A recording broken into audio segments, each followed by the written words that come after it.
Hello everybody and welcome back to Encounter Roleplay. My name is Will, I'm a D&D sex icon, and I'm back today for another episode of Call of Cthulhu Masks of Nyarlathotep. We've got the full cast and crew back with us today to delve once again into deepest, darkest Peru to see what terrible things may be lying in wait for them there. So let's go around the cast and crew, let's figure out who we are and who we're playing, and let's start over there with Mr. Grimjack2 on 502. Greg, how's it going, my friend? Oh, it's going well. It is Wednesday, and I haven't said it in a while, but I think I'm going to say it right now because Wednesdays from 1 to 4 Eastern here on Encounter Roleplay, it's where it's at. We're getting ready to play some Call of Cthulhu. You're going to meet my wife in a second, but let's get to playing, as I am Marcus Jordan, foreign correspondent with nothing else to say, do, or prove. Honey? Yes, Lindy, how's it going tonight? I'm doing pretty all right. I was a little concerned I wasn't going to make it today, but I'm pushing through it, pushing through some random sickness, but I'm super excited and hyped. I have literally been counting down the hours, thinking nonstop about this session since last Wednesday. I even picked out whatever wedding dress is staked to the tree on my Pinterest board. I am hyped. I'm going to be playing Catherine Jordan, trophy wife extraordinaire. Everything's fine. Great. We're in Peru. Everything is fine. Then, of course, we have the pillow that is Redundant UK. Obviously, Tom's in mimic form right now, but he'll be back with us shortly, I'm sure. In the meantime, we have Jonathan Pruitt with us tonight. Pruitt, how's it going, my friend? It's going great, Will. It's good to be back. I love this game so much. I got to do so much gross shit last week. I look forward to making everyone take sanity checks from various things that the dirty things that need to be done that no one else has the gall to do. That's Koskov in a nutshell. So as I take a shot of vodka, let's get to it. It's just bleach. We have Donovan Fry back with us tonight. Don, how's it going, my friend? I'm good. I can't wait to play today. Tennessee Gray, thrill-seeking, sort of jack-of-all-trades kind of guy. He's floated through life, bouncing from field to field, never really sticking with anything, but he should be a lot more afraid than he is right now. He's kind of excited about unraveling this mystery in Peru, and I am too. Yeah, I can't wait. Amazing stuff. And right on cue, we have, in no particular hurry, coming back to us, just taking his sweet time about it, because there's no rush like we're live or anything like that, and getting ready for introductions. Just put in that earphone. There he is. The pillow that once was Redundant UK is back with us tonight. Tom, how's it going, my friend?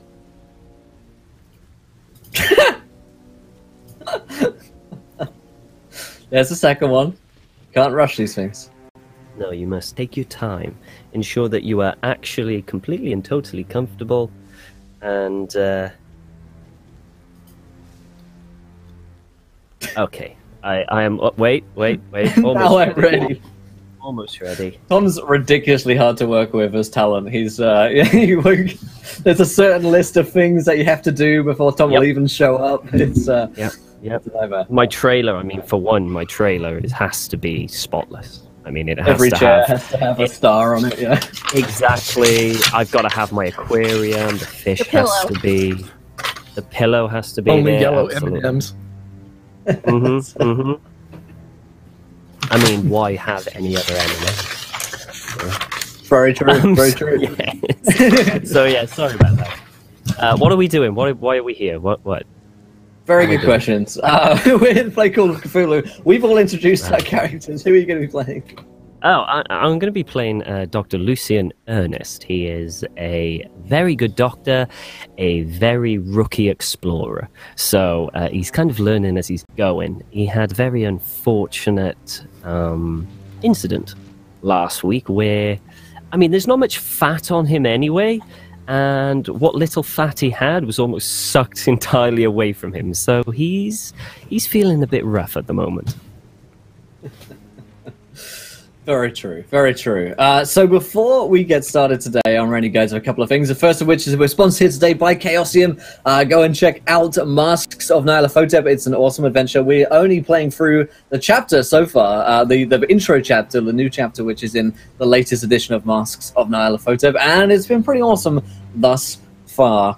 So definitely go and check it out. It is like 669 pages filled of horror, dread, and existential monstrosities. Some of which, of course, you guys are helping in by throwing at us. As Davis donated to the show earlier, I should mention, to give me some fun things to do. But definitely go and check out Chaosium. They're awesome, and big thank you to the writers who have helped us put the show together and written this amazing story. And of course, per usual, we're sponsored today by fantasygrounds.com, our virtual tabletop of choice. Go and check them out. Your virtual tabletop needs will all be enjoyed by Fantasy Grounds. Demo version is free. You can check out our licenses there. Then, of course, whalengames.co.uk, go-to destination for tabletop war games and board games up to 20% off. And then, last but not least, tabletoploot.com will give away a set of dice every game, so stick around until the end, and we'll give away another set of dice for you guys. As per usual, you can interact with the show. I think we're just one retweet away from 20, where you guys get to decide something which happens next in our campaign. Then, of course, you can donate to affect the game as well by giving players nat 1s, nat 20s, wild magic surges, and worse. And a brief mini announcement. Is that, well, a couple of things, actually. First of which, we have a special guest joining us in approximately 40 minutes or so, who will shortly be revealed. And secondly, all of the podcasts, all of the shows are now available as podcasts on iTunes. We've got the feed up on iTunes now, so you can go and download that to your phone. They'll be available 1 to 2 weeks earlier on Patreon. So if that's something that you want and be able to listen to the shows as soon as they go out live and as podcast pretty much the next couple of days, check out the Patreon. But let's get into it, my friends, because last week was another very eventful episode of Masks as the party traveled deeper into ancient Peru and the jungles there. Along their trip into the mountains, they were waylaid by a man who seemingly jumped onto their windscreen while they were in the jungle, crashing into the windscreen and, by all accounts, really should be dead. Tennessee Gray in the driver's seat managed to prevent the truck from, careening off into the sides of the jungle and crashing and burning. However, the other truck ahead of them, which includes Augustus Larkin, Jackson Elias, aka Jesse Hughes, and De Mendoza, continued off without them, seemingly not to stop at all, and they lost that truck.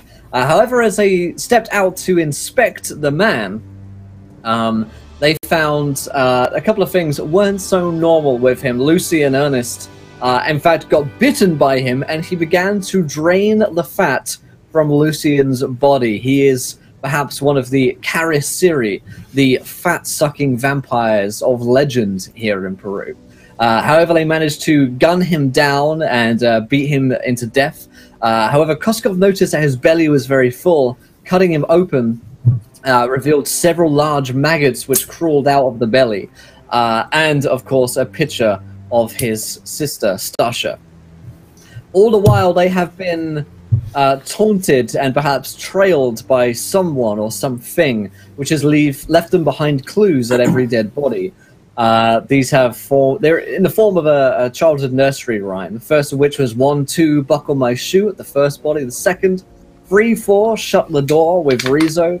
And then 5, 6, pick up sticks was written on in black paint on the side of their truck as they'd been looking away and fixated on this Carissiri man. They pressed onwards until it got towards nighttime. As they set up watches in their camp, it was our good friend Catherine who spotted something out there in the darkness. She saw someone in a white dress. Actually, was it Catherine or was it? It was Tennessee Gray. It was Tennessee. It was Tennessee Gray actually spotted it. Yeah, first of all, he got that spot hidden on his watch. Saw someone out there in a white dress, got out of his truck, into the storm, into the rain, and peeked his head around the corner, saw that there was just a wedding dress, white wedding dress, which had been pinned up to the tree, and he ran back to the truck, woke the others up, and said there was something creepy out there. But they were going to wait until morning because they were sane individuals, and they weren't like in some kind of horror story or anything.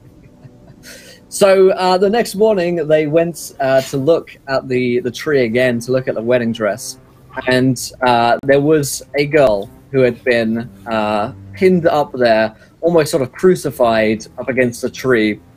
It was Nala, the girl who had helped them before in Puno and had warned them that De Mendoza had been following her.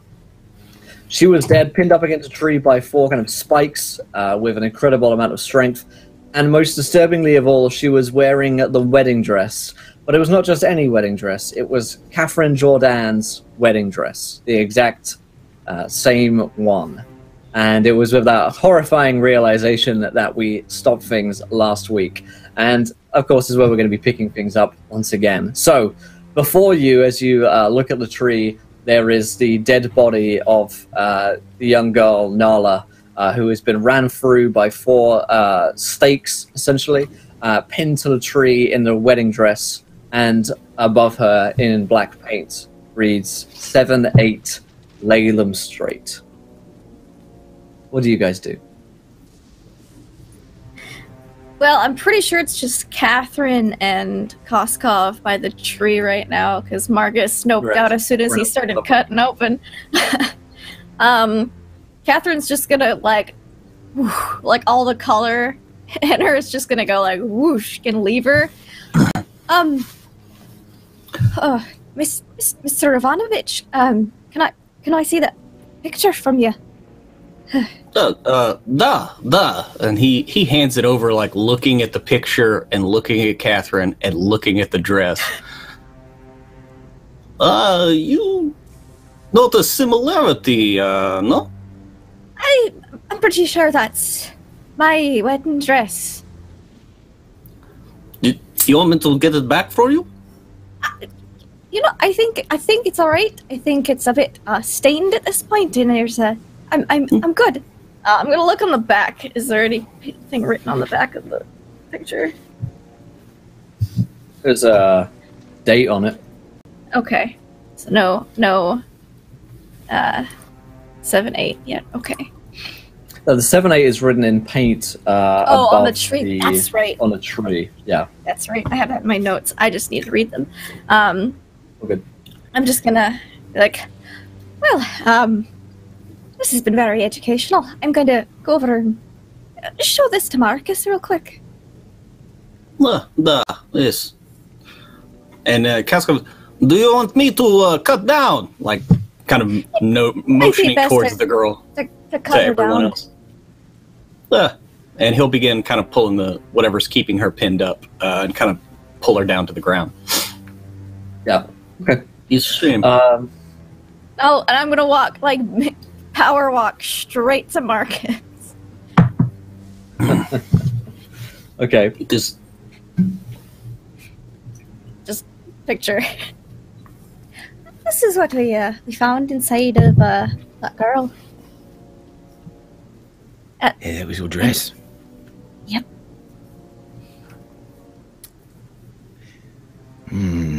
This is just like Shanghai.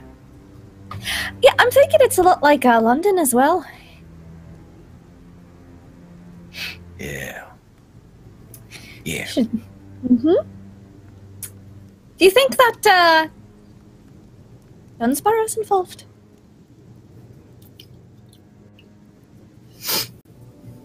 Well, he's been mentioned. He's the type of man that would perhaps go to such lengths. It is, Maybe.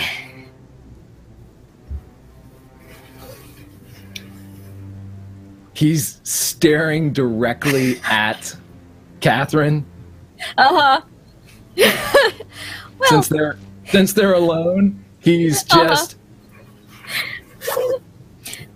just kind of like look, make sure like no one's like super close. All right, yeah, this is very stressful situation. I understand. If it is Stansborough, Yeah. we need to kill him. It's just, this is bad. We need to go back, like, now. Yeah. What's with the rhymes? What's with the nursery rhymes? That's not right. It's freaky. I don't know what's going on. I've never seen anything like it. Usually it kills someone, you don't leave a bunch of evidence there. But I don't always know what's going on, dear. Just most of the time. I'm not always right, I'm just mostly right. I was all right for a moment, and then you said that you're not aware of what this type of thing is. This puts me in a state of further unease, as I am looking at you for answers, and you're looking at me with the same type of eyes that I'm looking at you. I do not like this. I don't like it either, dear. But the only thing I can think of is serial killer. They're the only people who leave evidence, rhymes, paper cuttings, stuff like that. This is not soothing. This is not... It's not! Your response to this is serial killer. Just point of order. Does anyone hear the Jordans as this conversation becomes more animated? We tried to pull away a bit from everybody. A little bit. It's probably not like super far. You can probably hear the echoes of like a somewhat heated conversation happening. Okay, just wondering. We need to convince everyone to go back. We're done. We're done with this expedition. I don't even care about everyone. Fuck them. Are we gonna steal the motorcycle and ride back to town? Is that what you're saying? I wasn't going to say that, but yeah, that sounds great. Right. Well, let's suggest going back, because you know it's always good to have extra bodies. You can you don't have to run the fastest. You just have to run faster than the person next to you. So if we can convince everyone to go back, that'd be great. If not, we'll take the bike and go. Yeah. Yeah. But all right. Your wedding dress. I know it's my wedding dress. Here. That's something you have to actually pack when you're flying, and yet it's didn't pack it. Like I know. continents away premeditated.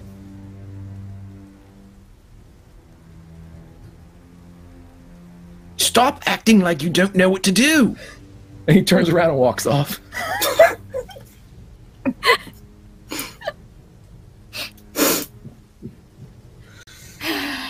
Catherine's probably just gonna pull out a tiny little flask from her purse and then put it back in and go, alright, straighten her stress out, and then calmly walk back to the rest of the group.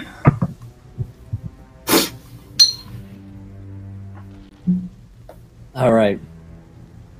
So, at this point, Lucian, you probably woke it up and become aware that there is a dead girl where Koskov is. He's probably called over to you and let you know that someone's died.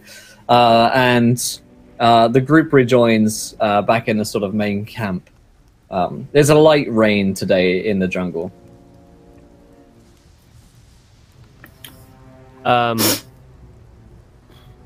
Just thinking whether or not it'll be worth checking over the body to see if there's anything unusual. Yeah, you know what? He will. He'll do it carefully to avoid any maggoty kind of infestation or anything like that, as careful as he can, but he's going to check over, see if there's anything apart from the gaping hole inside her that is unusual. Right. Particularly her teeth around here, just to make sure there isn't anything hidden or, Mm-hmm. Yeah, okay, so you roll me a medicine check? Yep, I can do that. Alright. Okay, that will be a 17, which will be a very good success, extreme success, I think. Yeah, you take a look at the girl, and she has certainly been killed by the 4 stakes through her, most likely one that went through her heart. Mm-hmm. So she wasn't killed by a bite wound, you would suggest. Okay. You don't see any bites on her. And how long ago can I guess this happened? Last night. So within 6 probably hours? Probably sometime in the middle of the night, possibly around the time that Tennessee What's up? Okie dokie. And she hasn't got any fangs of herself around there if I lift the lip? Any Doesn't random appear like she gums? does. Nothing like that. Okay. Doctor, He'll come back. Doctor, I'm thinking A this magnanimous is personal. dispensation. The two with the £54 donation. Today's a good day, unless you're a player in this game. 3 monsters attack, each of them get a wild magic surge and a crit success. Oh, baby. Yes! Chaos Chorus of Cthulhu. So you guys go ahead, I'm just going to plot it. Sorry, I didn't hear you. There was a strong gust of wind there. Sorry, what did you say? I'm thinking this is personal. She helped us. They take care of her. Oh, you So know what her. that tells me... Oh, yes, last night in Puno, me and Mr. Jordan, we go talk. We talk to her. We find out about this fat vampire and things like that. Do you know what that tells me? He has strong presence back in town. Yes, I'll take your word for it. Yes, absolutely. So the question remains is, what do we do now? I'm still very much for going back in the opposite direction. You know, just we've got the truck, just going all the way back. Where she came from. No, we just bypass that. We just drive right through that small village. Just keep going. To the nearest airport, and then we fly out of this country. And this how you live your life. Man tries to kill you and you run away.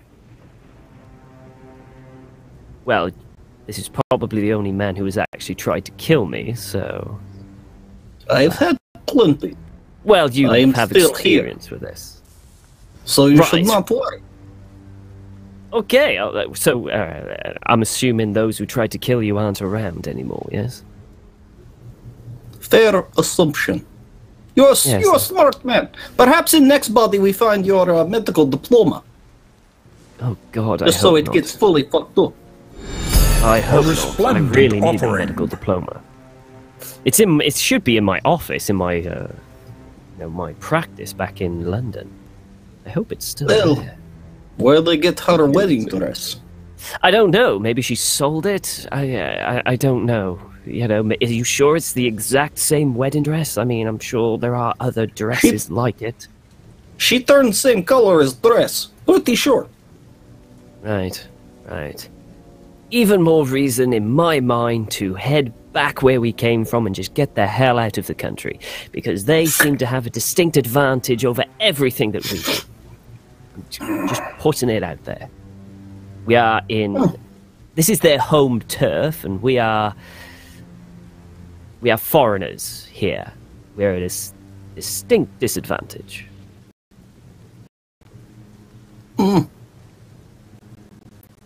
I see point.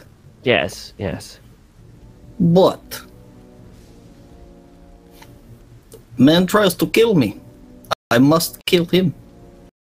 Do not, table the killing vengeance thing just a little while we get, I don't know, better acquainted to the situation, get more information? I mean, just because you don't kill him today, doesn't mean you can't kill him in a few months' time. You understand? I mean, you know, there's not a time limit here. He's not going to be invincible within a week. You understand, right? Well, I see point, but... And he pulls up the 2 pictures now of his sister. This not exist before. Like holding up the one he pulled out of the body. It now exists. And he points to the wedding dress. That was not here. Now it is. And you think distance will save you. You think running back to merry old England will save you. No. Well, Man who tries to kill me is here. I will stay here until I find him. Until I kill him. Right. Okay, well, that's your decision. That's your decision, of course. Who are the others? Maybe they have better idea. And he'll look around for the couple. The 2 is giving you all an extra couple of crits, by the way, just to even things out a little bit. Good. So, the group rejoins Catherine and Marcus, having a somewhat heated conversation, Lucian and Koskov. The team are back together. And a crit success for Marcus from Pope. Thank you. Huzzah! Sorry, there's... So what do you guys do when you join back up? Ah, Mr. and Mrs. Jordan. Doctor, how are you feeling today? A little better. Still quite weak and tired, but a little better. My arm seems to be healing up quite nicely. There doesn't seem to be any infection or anything, so hopefully... Good to hear. Yes, very good to hear.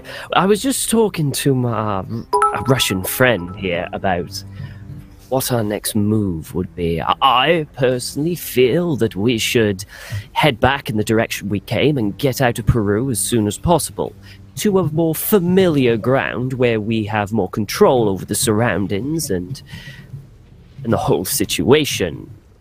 Our Russian friend here insists on going forward and killing the man he believes is trying to kill us. I would like to just flat out say that we still don't know he is the one who's trying to kill us. Circumstantial evidence best. If it's your expert medical opinion that we head back, I think that perhaps we should listen to you. You're a learned man. Lucian's actually shocked by this.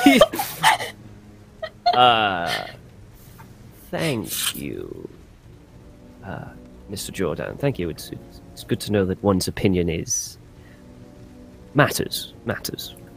Mrs. Jordan, what do you believe we should do? Oh, I support Marcus in everything. Right. She supports me in everything. Oh, yes, of course, absolutely.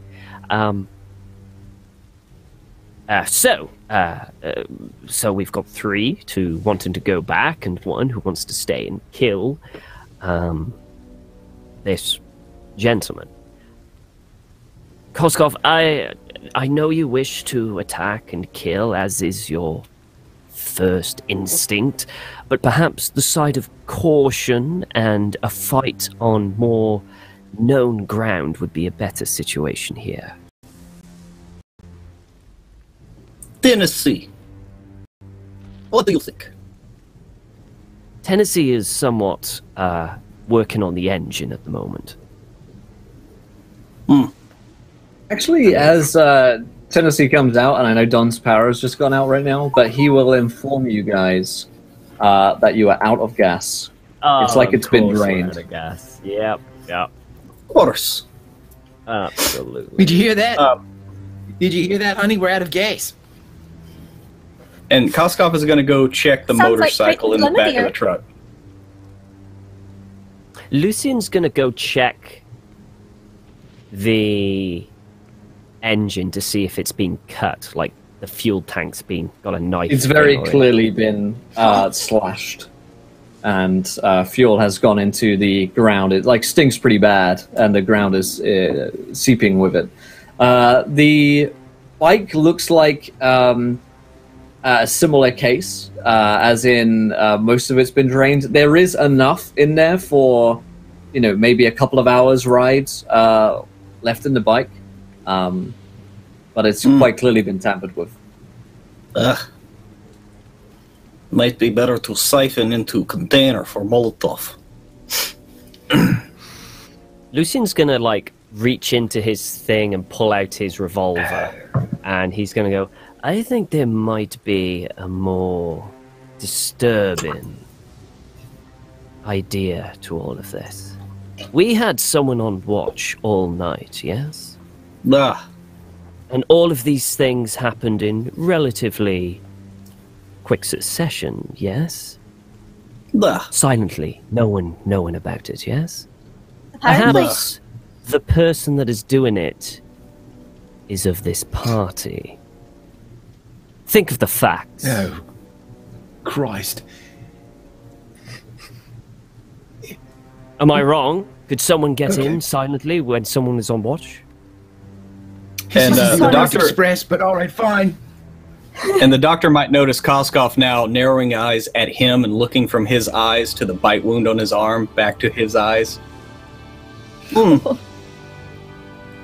Interesting, you bring point up. Yes. You were bitten. I was bitten, yes. And as you would have happily know, I've been asleep in the truck all night. Therefore, I couldn't have been the one. Where my bike was, and now fuel line cut. I was asleep in the truck. Everyone saw me sleeping through the entire night. Everyone. So therefore, I could not have been the one to get out, because someone would definitely have seen me. So I know it's not me. Real quick, I'm gonna push a viewer decision to you guys there in the chat. I'm gonna take the top two because we got subs and retweets underneath this line. You guys are gonna tell me what weapons do they wield, and they. Oh God! I think we all know what I mean by they. They're the bad guys. Oh, look at how they're gonna give them lightsabers and bazookas. You just watch. And Nurgivert is gonna give everyone. Let's see what he's giving us. Perhaps Wild Magic Surge for Koskov. Perhaps they are wielding Brian Hawk's #1 bestseller. a deadly weapon in its own right. We can help. In the wrong hands, they can do much damage. They'll kill us with pneumatic wearers. They're going to bore us to death. Oh God. With long monologues and prose. So we face a decision before us. Don has messaged me to say that Tennessee it would be pushing to go towards the pyramid. Your gas is out on the truck, so you're either going to make a very long trek back, or you're going to push forwards. So you've got some time left on the bike if you wanted to scout ahead. You have no rations and supplies, so it's even questionable if making it back would be an easy feat. Aside from the rainwater which you've collected, which is the most important thing. Well, making back it would take. A dead girl. Shit. So by truck, it took about a day to get back to the previous village. So, but it's like a 2-week journey to the pyramid. yeah, so at least Got a long way ahead of you. Anyway, sorry, yeah. So Lucian's he goes, someone please tell me that this is foolish for me to think this, and I mean, you're the experts on this. Am I wrong? Please tell me I'm wrong. Experts on what? Treachery? No, That was on none of this us, whole Doctor. situation. We need to not be here anymore. We need to go somewhere else. We need to be away from this place. Yes, well, I'm agreeing with you. Right. If I have an Place in an expert easily opinion. defensible place. It's around this time that you guys hear a gun fire off somewhere not too far away in the forest. Sounds like a shotgun. Ugh.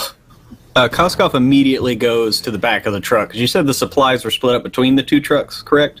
Right, yeah. So yeah, he's going to pop off one of the boxes of kitchen utensils that he brought along to reveal a few rifles, pistols. I think there's a few pineapple grenades in there. And he immediately starts like sitting out stuff, putting ammo into the clips, popping it in there. If you can use, you might want to. Rather fancy kitchen utensils you got there, Mr. Romanovich. I am master of cutlery. It's at this point that Koskov hits Wild Magic Surge. Your hands turn to metal, but otherwise function normally. Oh my god! Fucking awesome. We're gonna say that, you know, maybe it's just something that's happened a while ago, that like your hands have been like damaged or like blown off, and you've got some kind of like metal, like Anakin Skywalker style, like metal hands going on. Maybe let's just like in reinforced, Like the chainmail gloves for when you're like cutting vegetables in the kitchen. like He's a knuckle master of duster cutlery. type. Yeah. It's pretty awesome. I'm good with that. Does that offer any kind of benefit or anything like that? Yeah, that will definitely assist in like damage if you were to punch someone. I'll figure out the exact specifics of that when you do so. Just remind me when you punch someone that you've got a metal hand. Alrighty. Because brass knuckles normally do 1d3 plus 1. Just as Let's call it like 1d3 plus 3 then. So like a +2 damage bonus for your metal hands. Pretty awesome. Okay. So you get out these weapons for everyone. Is anyone taking a weapon at this point? The shotgun, it was hard to identify how far away it was. But it does seem like it was not too far away. I'll grab a pistol and some ammo. Are these like 1911, like clip fed? I'm assuming they're probably as good as you can get right now. All of these pistols are of the Mauser type. They're the early World War I German version of pistols. Same way with the with the rifles. I'm sorry, it's a Mauser rifle and oh my god, I'm going blank on that type of Luger. Excuse me. Okay, so it's like Luger. what is it? Lugers at that time were 5 in there. Yeah. They're 10 5 in ammo clip. clip. The clip is 10 It's 10 ammo for them? for the Nice. Luger. I think I'll take the a rifles Luger. are 5. Oh, okay, that's what I was thinking of. Marcus will take 2 of those, several clips, and just be sitting with his back against the truck, just staring at Catherine. She'll pat him on the shoulder, grab a second pistol, and just kind of like, I'm just gonna take a little ammo and just do a purse, like just do like this. I think Why? Catherine probably shows a fair amount of proficiency in wielding weapons at this point, as a note for anyone else. She's like cleaning, like loading things like expertly. Like she's not even looking. She's just like, no, Marcus, no. Yeah, there you go. I would notice that. I can check my own gun. I'm just double checking you. Is there anything wrong with them?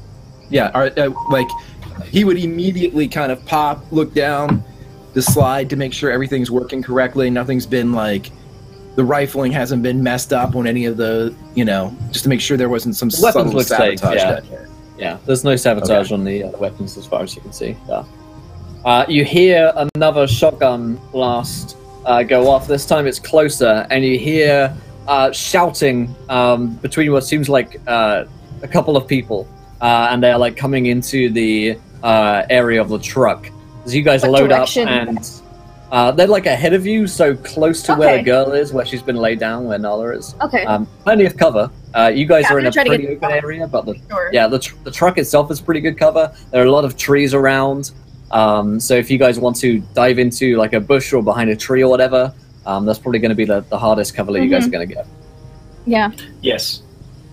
Yeah. Definitely get into the Lucian's bushes. going to there. grab his medical bag. He's going to hold out his revolver. He's took some ammo to and put it in his pocket for his revolver, and he's going to head and hide in there. Yeah, I wanna try to hide as well. Okay. Stealth. You guys can run with stealth checks. Okay.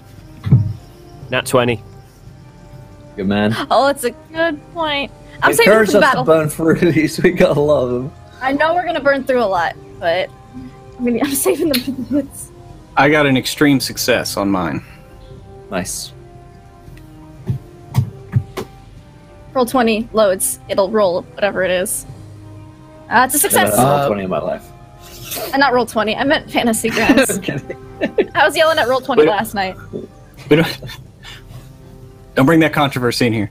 I'm sorry.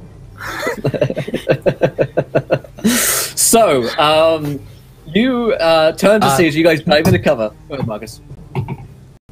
I was going to say Marcus failed. Okay. So you're a little caught out. You're still in cover. You're just like easy to spot. However, you see that there are 2 figures that are entering the space. one of which appears to be a Peruvian man. He has a shotgun, and he is running, just like gunning as fast as he can away from a second man who is behind him, who is bleeding from the neck, like a hideous amount of blood just flowing from his neck. And pursuing the two of them appear to be four men. They wear the armor of conquistadors, and they have in their hands flaming swords. Thank you, chat. Which appear to be kind of like rimmed in a hot flame. And they look, like the kind of typical round, brimmed hats, steel hats, and the breastplates for conquistadors, but old, rusted armor. As the four of them chase after, and they have the same mouths as you've seen on the Karasiri of the man only the day before. The four of them are chasing after. The man with the shotgun is running. The man behind him is unarmed, younger, could possibly be as young as like his son. And he appears to be like holding the wound, running slower and slower as the creatures enter into the space. What do you guys do?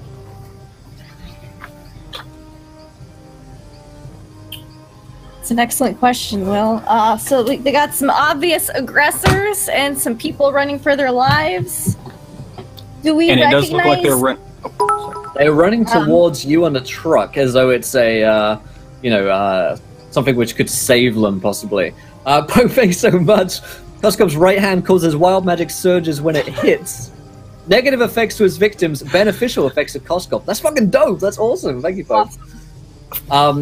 What I will know is that Marcus, having failed his stealth check, the man with the shotgun immediately spots him and sees there's that look of like, help me in his eyes, and like hope as he sees someone else, and he's running towards you with the if I see shotgun. that, I will fire at the guys that are chasing them. Because if it looks like they're gonna like be fighting each other if they looked aggressive towards us, but they see looking at Marcus like help, they're gonna drag him into it. I'm gonna fire. I'm gonna fire. You guys effectively have a surprise round here as you guys are in cover waiting for them to approach. Good. Since I have a 75 in handguns, I get 2 shots, and that's gonna be a nat 20 and nat 20. Double critties. Double critties. How much damage does the Luger do? Cost. D10 plus 2. D10 plus 2. Is it double damage because it's crits, or are we just doing regular D10s? Yeah, let's double the damage. Okay. Alright, so I'll roll just 4d10 plus 4 then. Okay.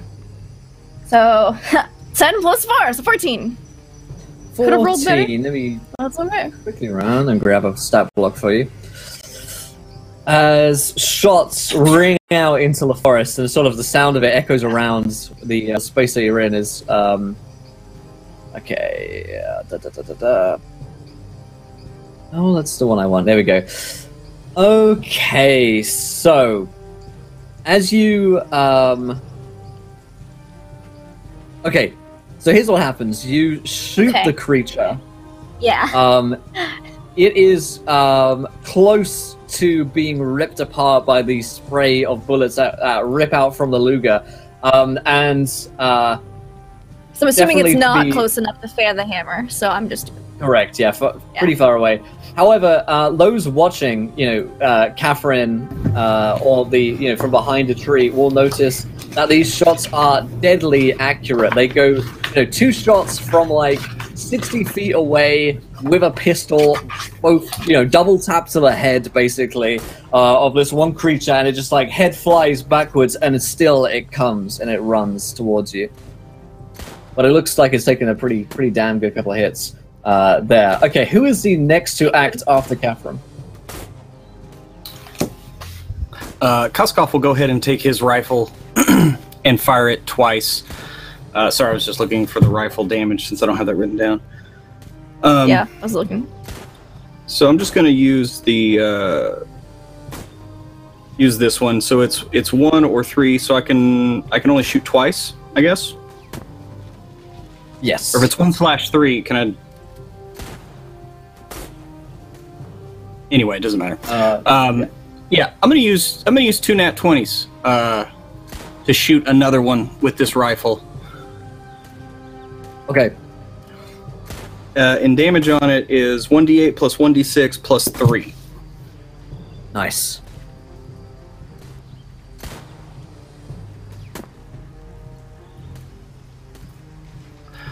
So, Roll me up that damage. alright, so I rolled... That's going to be... Oh, but we are doubling this for crits? Yes. Okay, so that's going to be 18 for the first one. Okay. So, 18 on the first one's pretty damn good. And 23 on the second. Okay, so the first shot kind of sends it flying. The second, basically blows out the sides, like a huge hole through its chest, and the creature falls down dead on the ground.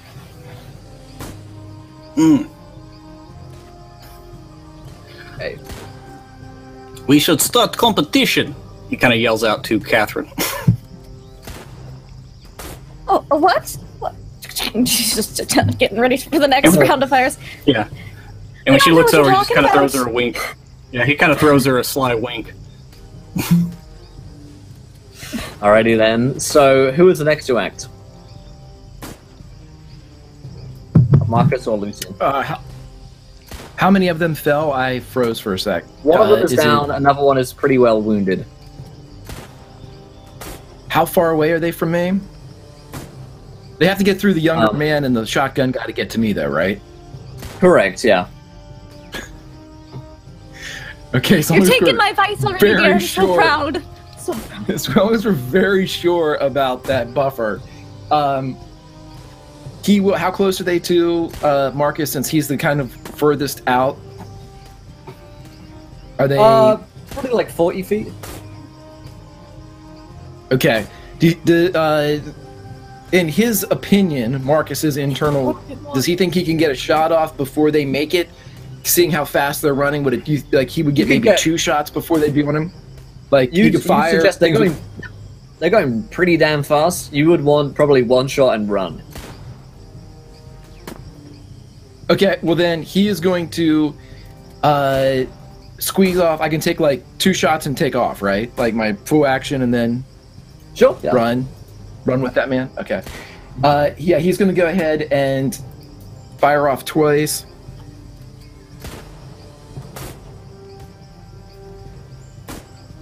That'll be a hit. Nice.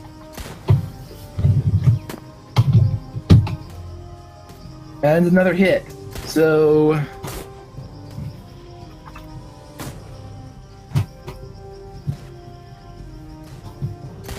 Two shots fire off into 16. the morning night. 16 points damages. damage. On the one that was injured before? Yeah, can I do, like... What would it be? 11? Can I do 7 to the one and... Or 5 to the one and... 11 to another one? 5 to the one that looks wounded and 11 to a new one? Do that. Okay. Yeah, the wounded one goes down, falling onto the floor again as the bullet rips through its breastplate. The second one you shoot, it's still running at you. He will turn and run, and if he heard what Koskov yelled to his wife, as he's sliding down into the brush, he would look over at Koskov and say, "Well, that means I'm ahead. I already have 2," as he slides down. Alright then. So that leaves us with Lucian. Lucian, what do you want to do? Lucian primarily isn't going to be shooting. This is not what he's been trained to do. He's been trained to basically stay out of the action, use the gun as a last resort, but make sure everything's okay. So he's going to be running with them, but a lot more stealthy. He's going to be just ahead of them, basically keeping an eye out on everything. If one gets too close, he's going to shoot.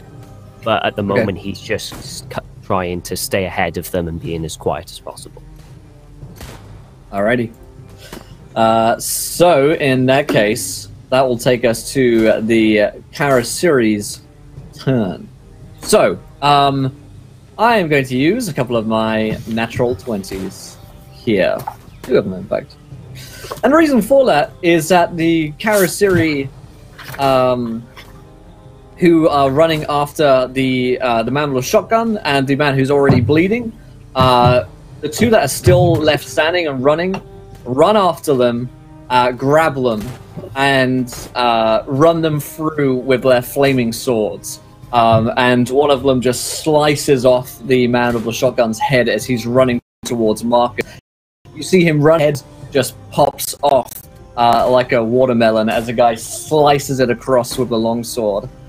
It's instantly cauterized due to the flame along the blade. You will also watch as all of the Karasiri transform, and I'd like everybody to roll me a sanity check. Nat 20. Natural 20. The chorus of 20s coming in here.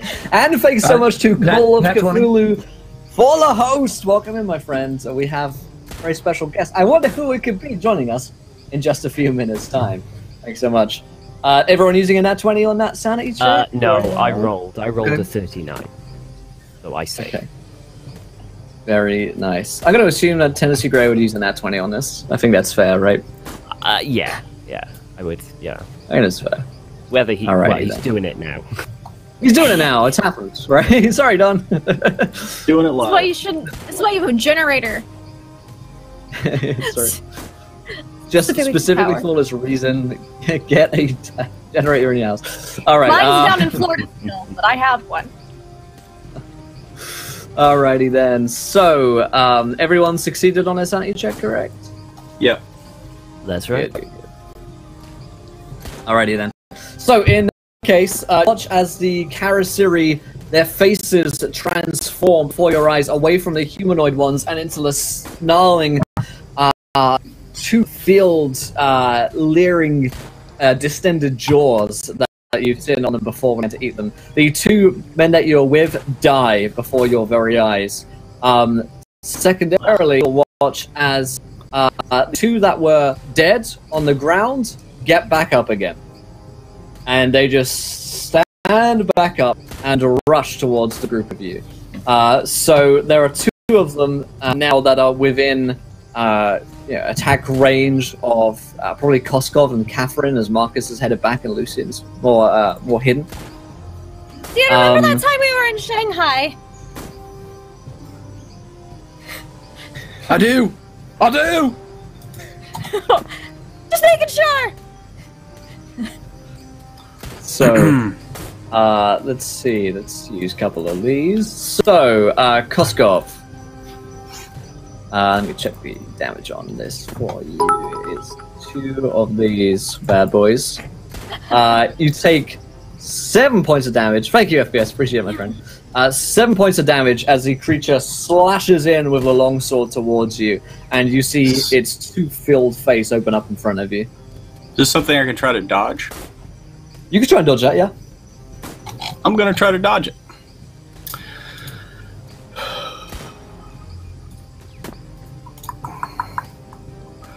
Just got a success. My dodge is 60. Nice.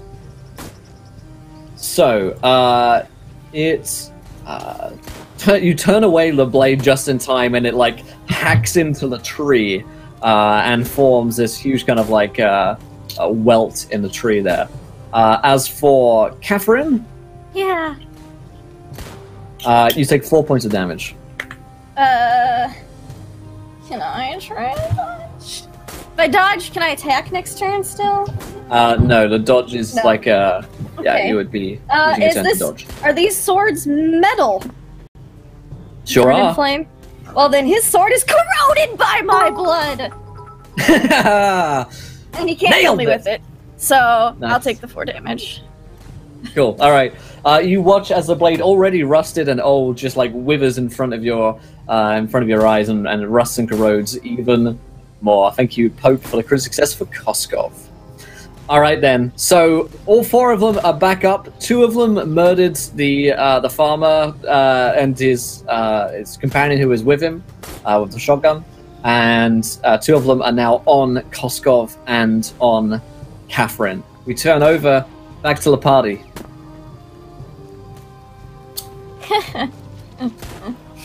What are you guys doing? I'm gonna shoot and run. I don't want it to get Shooting an red. attack on me as I, GTFO. So, do I want to stab him? No, I'm just gonna quote unquote fan the hammer. So, bow, bow, bow, and run. And Okay. I'm gonna crit one, and then I'm gonna fire the other two. Alrighty. Cause fuck these guys. Fuck these guys. I should just copy this command. Oh no, I can't see. I'm blind. And yeah, and dodging Sorry. uses your action for this turn, right? You can still move me. You just don't get to attack. Right. Right? It's Bow, anything bow, else bow. is frozen for me. There's one. You got it. That's a success. That's a success. So this is for the crit hit +2. Okay.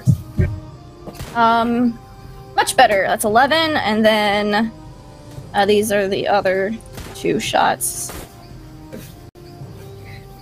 10. So 21 total. All right, 21 total. Yes, Then I run the fuck away. the creature falls down dead once again onto the ground, Cool. blasted apart by the bullets. Okay, who is going Running next? after Marcus down the road. Shoot while I distract. Already shot. I was saying that to the other people. Oh, well they're dead. Well, they're all dead. Okay. So, who's acting next then? I was gonna wait for Greg, but it seems like Greg has froze. So I guess I better? So how close? yeah, take it So out. the only one that's left is the one that's fighting Koskov, yeah? Correct. Okay. I guess I may as well take a shot. You know, if only distract the bloody thing. You know? Alright. Just a heads up, he's not great with handguns, but he's alright. Nah, he misses. That's He a rolled a crit set. 66. Yeah, so that's 20. No, I got a feeling I might need some crits for medical. So, you know. No, he That's misses. fair. He rolled a 66. It's kind of like a distraction, as in, like, come get me, you son of a bitch. And then he's going to turn and run. Okay. Amazing. You fire a couple of shots, turn, run away from the horde. Okay. Koskov, are you taking a turn? Well, I dodged last, so Oh, you're right. Yeah. You can still move, he just can't. You still move, just, yeah. and there's only one left. Well, here's the thing. They don't seem to really die. The 2 that you killed are up and again, and they are running back at you. They're getting back up, so we gotta. Okay, Koskov is going to run back to the truck, or start heading back to the truck to grab one of those grenades. Okay. If You you head blow a towards truck. flag, they cannot chase, is what he's thinking. All right. A couple of them leer Solid after strategy. you. Yeah, the 2 that were dead before are following you to the truck. Okay, so Greg, you're back. Everyone is running except from Koskov is heading towards a truck to grab a grenade. What are you doing? I am going to heroically run back towards the... No, I'm not. I'm running as quickly and as fast as I can.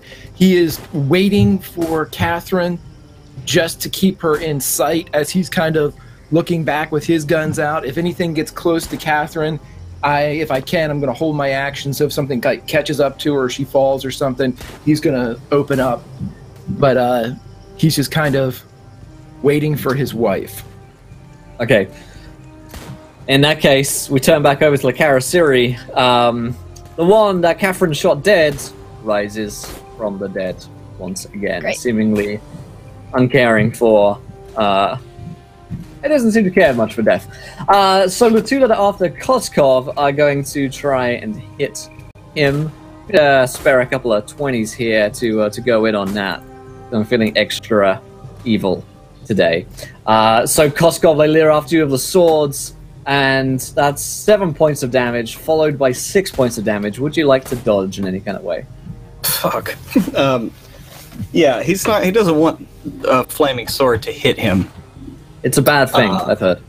Yeah, it's a bad thing. So yeah, he's gonna try to dodge that. Now, is that separate for each or just a dodge in general?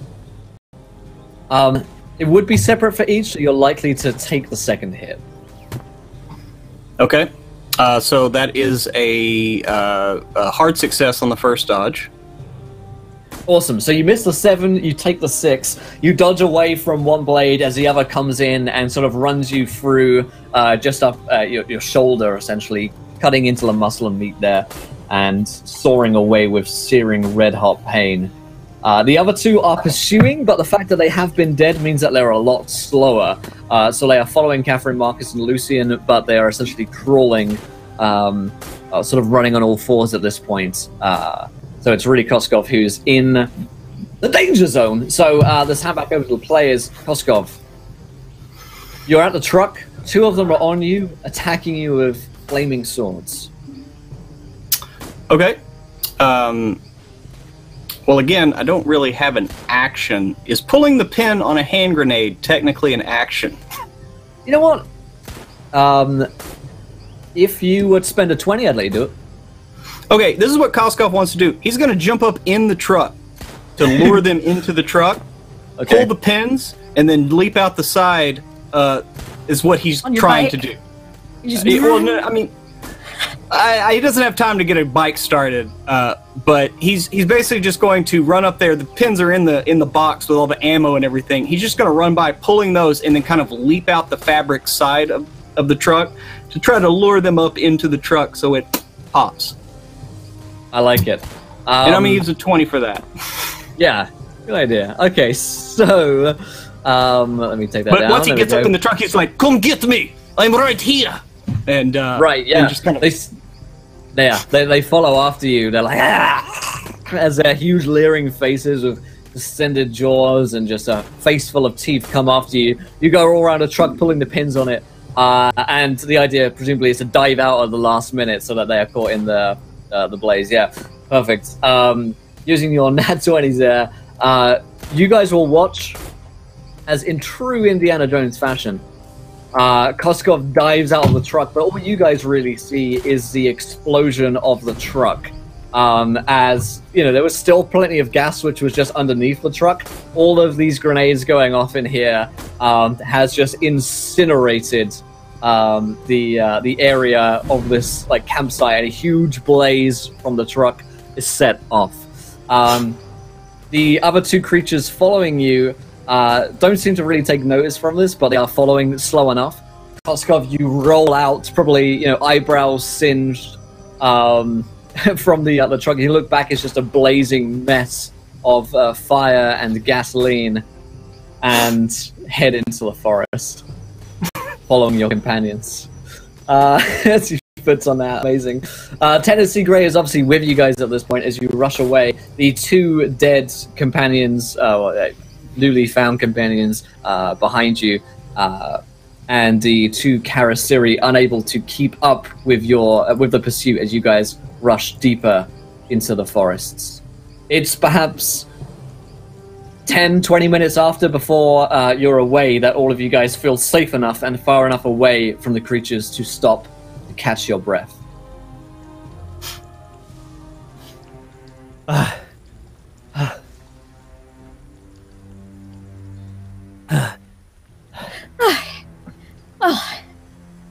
Fuck! Well, I haven't done that in quite some time. You haven't done what?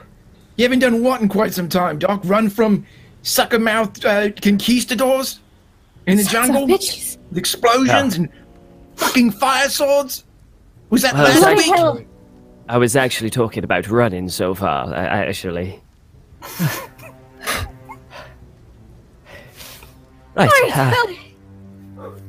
Right, is anyone... Head count. 1, 2, 3, 4, 5, we're all here. And after a minute, like, Koskov comes walking through the underbrush, probably still smoldering a little bit, smoke coming off of his back. I am up to 3. How many do you have? And he's also like bleeding from a wound. Yeah, Catherine's bleeding a bit from her arm. Right, would you like me to take a look at those? Ah, yes. That'd be right kind of you, Doctor. Thank you. See what kind of... And he looks at Catherine when he says this, but he's talking to the doctor. See what kind of professional you are. Just be careful a bit about my blood. It's a bit caustic. What? Your blood is what? It's a little caustic. A little bit. Right. Okay. So Lucian is going to do a kind of medical check to check which one is more serious. Okay. So which one demands the better attention? Koskov's more injured than me, That's going to be pretty well minded at this point, yeah. but he might have more HP. I don't know. So Lucian's going to, like, check out Koskov and treat his wounds, wherever they be. I think they're slash wounds, aren't they? So basically clean the cut, seal it, and Okay. bandage it. Feel free to roll me those. Go ahead. And if he succeeds, can I go ahead and use my D10 of healing? So we don't Or how do have healing on a donation table anymore. Oh, okay. Never mind. Was that donated earlier on? Oh, Yeah, if so, somebody donated. gotcha. If so, let me apologize, and we can turn that to... Let's just up that to a crit success for Koskov. There we go. Boom. So, as you guys are healing up, as Lucian is assessing your wounds, applying his like field kit to them, you guys will notice, and perhaps this is someone like Marcus or even Tennessee Gray at this point, who will note that you guys are somewhere rather interesting, and I'm going to bring us over here. Boom, he says. You are at number 4 on this map currently. The jungle has sort of come to an end, and you are looking onto essentially what looks like an old dig site. At this dig site, at spaces 5 and 6 are on a map, there is the bottom sort of third of a pyramid. The pyramid looks like it has been sort of sunken into the earth, but it looks like it has been excavated fairly recently over the course of perhaps several months, because an expedition like this would take a long time. You can see that at the top of the pyramid there seems to be an entrance. You guys are pretty high up the precipice here. The dirt trail leads downwards. And you notice in the air that there are flies, a lot of flies. Lucian probably be able to identify these as bloat flies. Generally they feed off carrion. And there is a stench of death around this place. Something deeply uneasy. Down the bottom there as well, you will see that Larkin, Augustus Larkin's truck is down there, and it does not look like anyone else that is in the truck. It looks like they may have gone inside the temple. Keep in mind that you are meant to be here 2 weeks of travel. I know. He's doing medical attention to Koskov, and he goes, "How fast did we run?" How far? I mean, jeez. By the way, this might hurt a little. I need to stitch it up. Koskov sits there pretty much unmoving. You do good work. Well, Hardly I do feel try. Wait, you don't feel a thing at all? It's all the vodka. I hope there's not nerve damage, because that would be somewhat more difficult to treat. If nerve damage happened long ago, do not worry. Quite possible. Right. There we go. And he wraps a bandage around it, tightens it up. Now, I would say try to not exert yourself, but I don't think that's currently possible in this current situation. So, do your best, and then he'll move on to Catherine. It's possible. All right, Catherine will roll up her sleeve, and you're gonna notice that she has a bunch of scars on like her forearm. Almost looks like scratches. And he'll make a note of them, but he carries on and don't make any comment about them. It would be rude, and just carry on. Yeah. So for the next Marcus is 10, 15 minutes, Sure. he's going to be medical attention. Absolutely. Yay. Successful healing checks give you 1 HP back and heal you 1 HP every day. Yeah, for first So, aid. Yeah, I'm going to do first aid, and then I'm going to do medicine to increase that healing again. Cool. Is that a D3 healing medicine check? Yep. Yep. So feel free to roll those. By the time that's been 15-20 minutes or so, maybe even a little longer, to stop to drink some water and get your bearings, to be sure that you're not being followed by any more Karasiri. You've scouted out the ruins of the temple. And you can see that there is a fair amount of activity which has been going on down here. And in fact, you can even spot a couple of figures that appear to be at the top point 6 of the pyramid, right at the top of it, which is, as I mentioned, only the top third of it, so still very far down. Easily, if you were down there, it would be easy to get up there. And there are 2 figures, and they seem to be sort of bent over forwards, as if they are sort of on all fours. You know the position that someone makes when they are being sick, when they are like throwing up, and like just trying to get something out of them? There are 2 figures down there that seem to be doing that into what looks to be like a chasm in the top of the pyramid. And thank you, Pope. You will also notice that at point 8, Limping up the road behind us. Koskov's bike appears to be in what looks to be some kind of pit at point 8. Smoking just a little bit. Yeah, smoking on fire. You're not sure how it got there. It's Hell of good an Russian explosion. machinery. Yes, good Russian bike. You can tell. Oh god, yeah, the explosion sent it flying through the air and it landed. All the way here. That's right, yeah. Canon now. How would you guys like to not approach the ruins? Lucian is gonna... Oh, go ahead. Go ahead. Oh, sorry, Lucian's basically just gonna go. I would be careful not to touch anything in there, and if you've got a handkerchief or something to put over your mouth, I'd strongly recommend it. Bloat flies, they carry so many diseases. Right, well, at least thankfully we've got this bugs, gunk protection stuff, and I'll just smear a little bit more on. Hand it out to everybody. Lucian's Koskov's gonna gonna go mimic ahead and- what Marcus has done. Instead of on his skin, he's gonna go like that now. I'll put a After he's little seen it. handkerchief on, too. Yeah, Koskov is going to take it and smear it on his exposed skin. Not worst thing I've smelt. And, do we get that D3, Doc? Oh, yes you do. Yes you do. Yeah. Sweet. Gonna roll that. Maybe I'll feel a lot better. So are you headed down to the ruins? If so, is someone leading the way? Can I sneak? Is there anything like to hide behind? I'll be real You can quiet. sneak. It doesn't look like the 2 figures at the top of the pyramid are paying you any attention, and I don't want to just draw any attention from anything else that might be in there. The problem is that the dirt track down there is very, very open. There is no cover along Okay. the dirt track at point 4 to 7.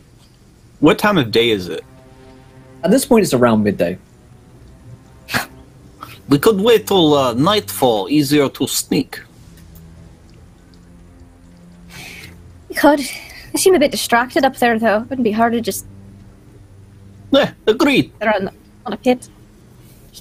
Well, if you believe you could get a look, you know your abilities best than I say go for it. Most certainly, Doctor. I'm gonna Thank you so much, Beth.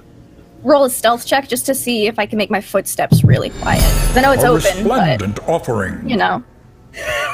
Latu, thank you so much, my friend, for the £30 donation. Since we're already going a bit crazy, can we just give Koskov like 5 holy hand grenades or some such? Yeah.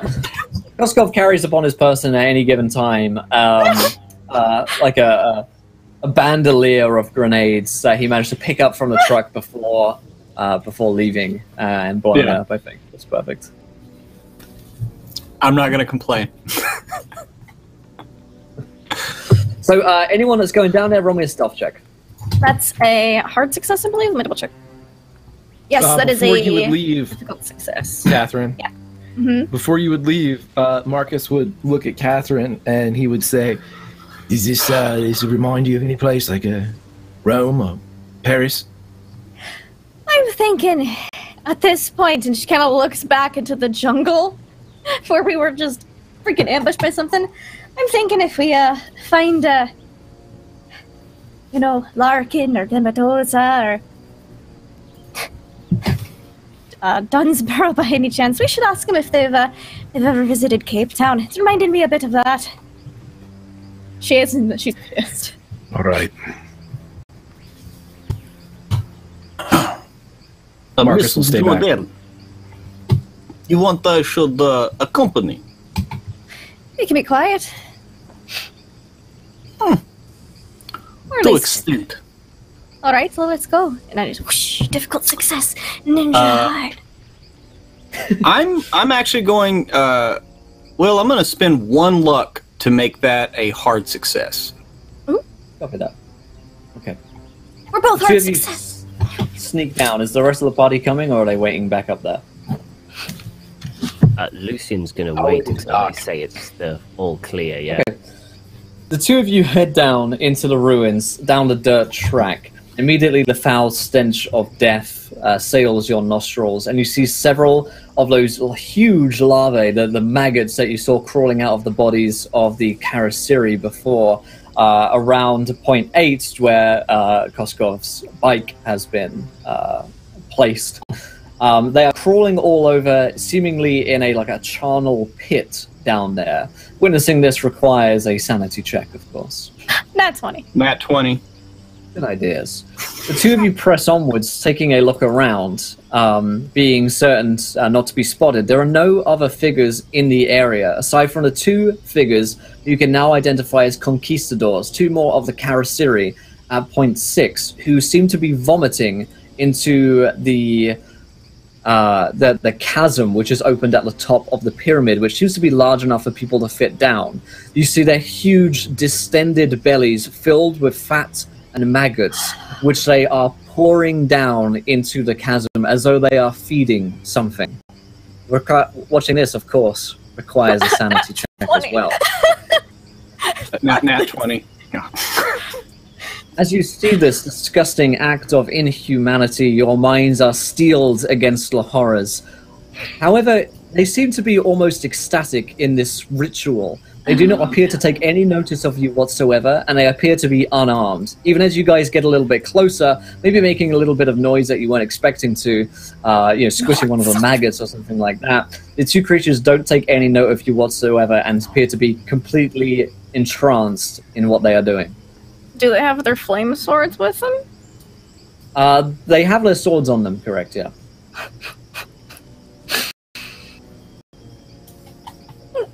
Catherine's gonna point to the sword.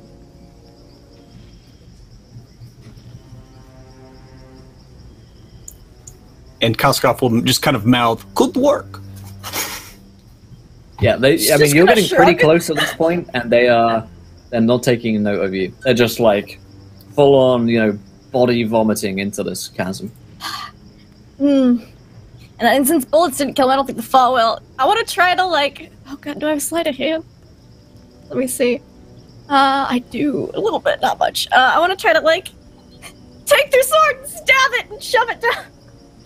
You will not require a roll on this because they are unable to act while performing this act.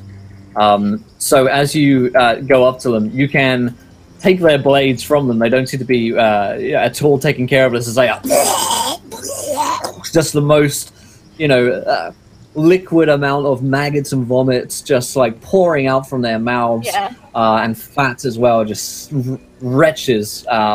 And you can get their blades and essentially run them through. Sticking them there with the swords through them seems to at least stop their vomit, and they sort of go lifeless. Although you can still see them breathing. Okay, that's After pinning them down, Koskov's gonna just be like, "Ugh, it's demo," and just kind of cuss in Russian, and then just try to just cave this thing's face in with his fist. Yep, absolutely. It is, you just cave this thing in with your metal hand, smashing it into a pulp over and over and over. As its head essentially is popped like a melon and detached from its body, you still see the thing breathes. Ugh. Try to get out its lungs? This is Nepal. This is disgusting. Very pulpy. As you guys get so close to this... Should I roll a wild magic surge for that? Sure, let's do that, yeah. Go on, then. 5795. 5795. You have a +1 armor class bonus while it's raining.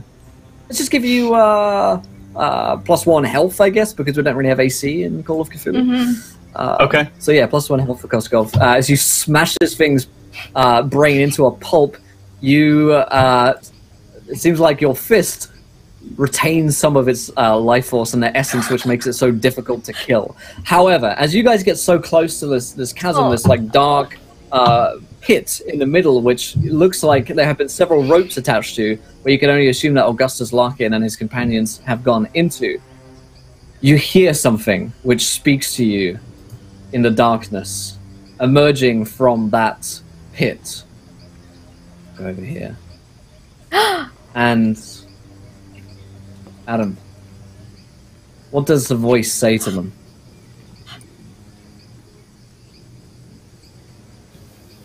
Oh, wait, I have you muted. The voice is muted. Oh, good heavens. It's like we hear nothing. It's all fine. Let's just go back. There seems to be nothing. Nothing here. It seems like it's just fine. No worries. Gonna keep testing here. Technical difficulties. Hey, it wouldn't be a live show if we didn't have some trouble, right? The special effects look great, though. Man, it's a real nice looking pit. Nothing, no voices coming out of it. It's like, oh, it's nice. We can charge tickets. People could come here and watch the show. You know, real authentic experience. Now that we've cleaned up the vomiters.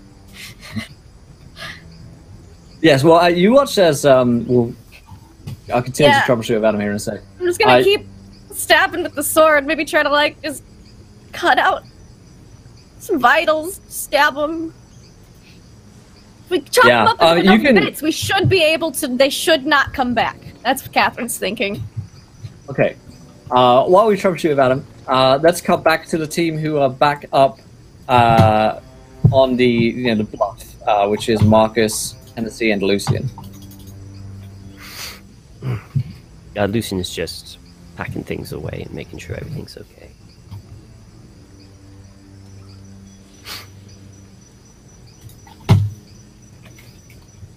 This isn't going to go well, Doc. Well, it hasn't gone particularly well so far, has it?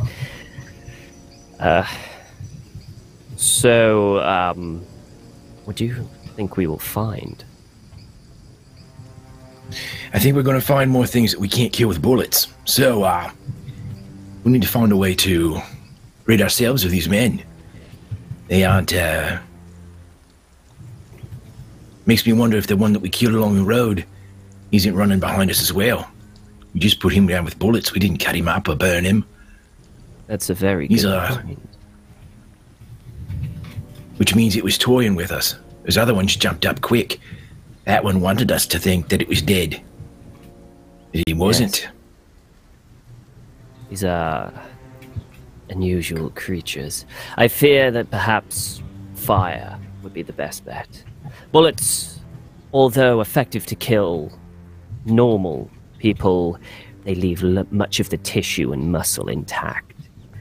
Fire should see to that. So hopefully they don't get back up again.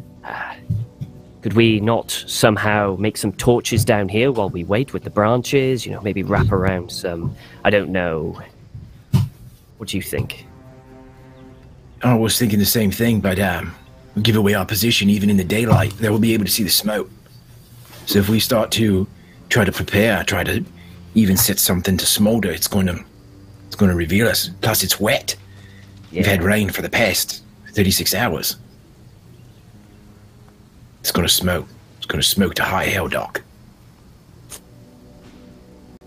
Could we not just get some sticks and wrap some dry bandages around it, and then once needed, we light it with a match? Would that work? I don't know.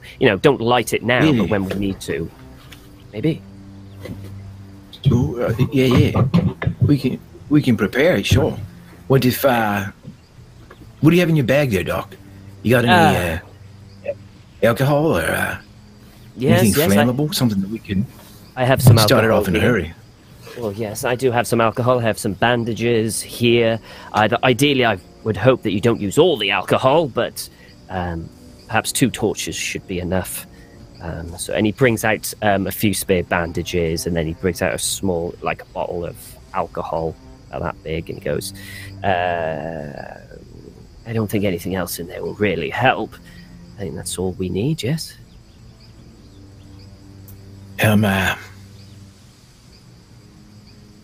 We'll think that if we have him ready, Doc, and then if I can knock him down, one of us can knock him down.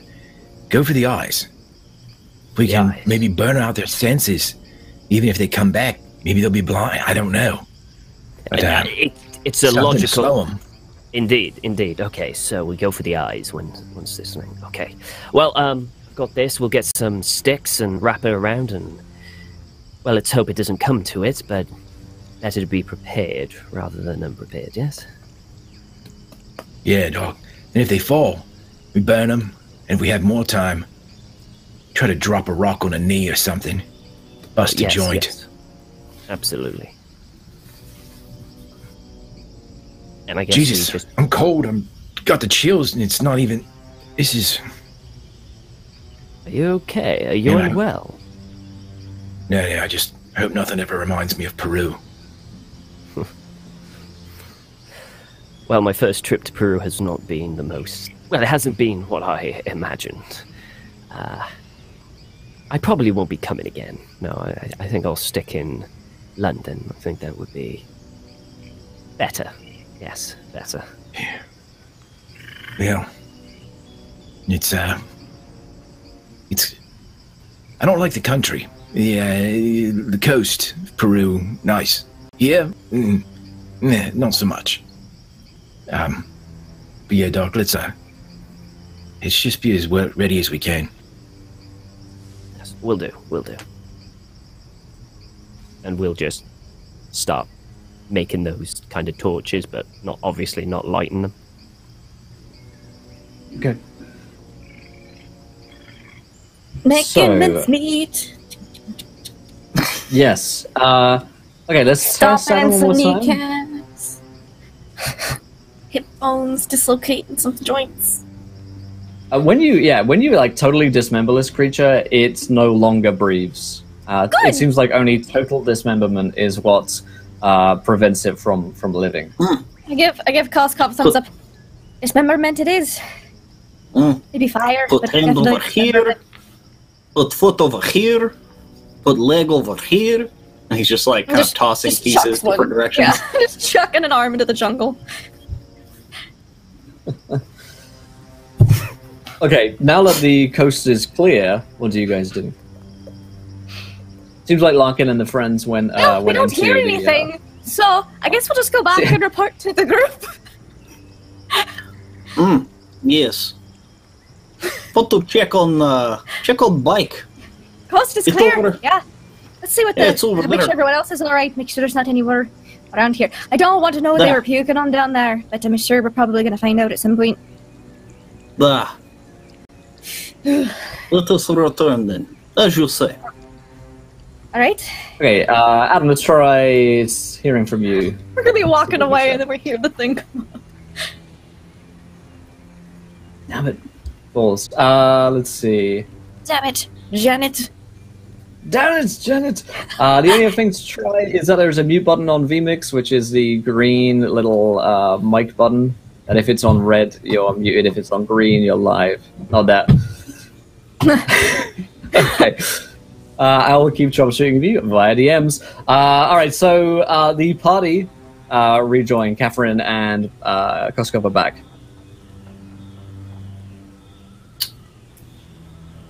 Hello, y'all. Y'all. I'm Southern. Sorry. Hello, everyone. You're from Southern Ireland. Southern Ireland. I'm from Cork. So we figured out what kills him. Total dismemberment. Cut in little pieces. And I remember one time in Russia, never mind. You don't want to hear. Right. It's quite unsettling having to chop him up like that, but it's had to be done to figure out how to stop them. They were puking into the Maggots and stuff, into the I don't drop-down want to hear area. any of that. Right, well, You can I was just letting you make a know general statement. in advance, so if you Figure see it, you're not as perturbed by it. So I'm just trying to prepare you. You'll not be You know looking what to at look the- away from. the crowd. Yes, we will not be looking. We thought that maybe fire could do this, so we There's made these potential. tools. Well, yes. However, so what did you see up there? I mean, there's the pyramid. Did you see Larkin? We saw ropes going down into the crack crevice, in the inset, or whatever you want to call it. Like they'd gone down there. Did you see their truck or anything? We've seen their truck, Will, right? We saw it parked. It is down there in Parks, yes. Okay. Down in what number of area? 'Cause, I want to check out their 2. truck. Okay, I got this. I can figure out how to use this thing. Map. Oh, I can't. Just kidding. Wait, I have it. I do. I'm good. I'm smart. We walked up to what number? To 8? We walked up to 6. To 6. They That's were right. on That's right. 6. Oh yeah, can we check out his truck? Investigate the Okay. truck. Yeah. See what The truck has all of the supplies that they have, and upon close inspection, you would suggest that they are not tainted in any kind of way, as yours were. I'll grab some food. We should take. I'm very Koskov hungry. Yeah, Koskov is actually going to grab a bag and load up all the ammo and grenades from all the weapons there, so that there are just weapons left behind with no ammo. I don't mean to be, but we have a working truck now. Should we not get the hell out of here? Working truck. Doctor, That. we It's are a good here. idea right there. We are here. Right here. I mean, please, don't. You have seen what I have seen, right? You have seen At this point- these things. At this point, you hear I'm eating like an an eldritch. apple. Yeah, you hear a voice speak to you at this point. Adam, what does it say?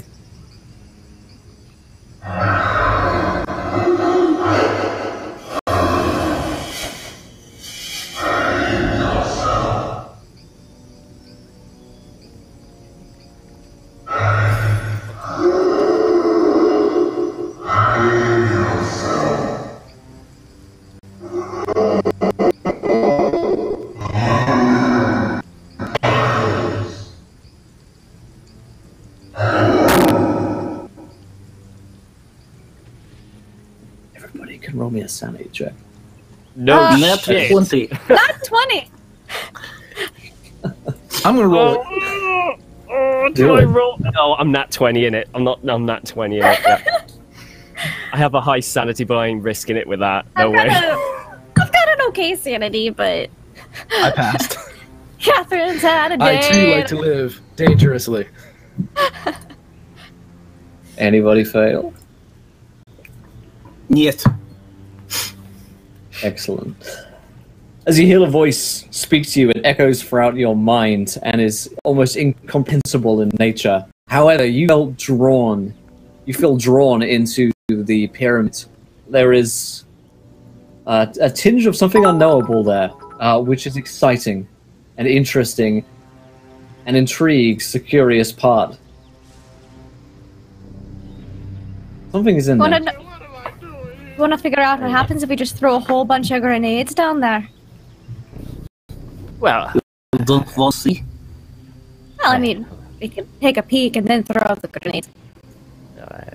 I do suppose that we might be one of the first people to have witnessed what's down there. There's quite a interesting. Just don't take anything. That's the moral of the story we learned earlier, right? Just don't steal anything. You can look, but don't touch. Don't steal anything. Just look. That's all we need to do. And why are we looking? Curiosity. Are you crazy? Huh? You're curious? After we heard that?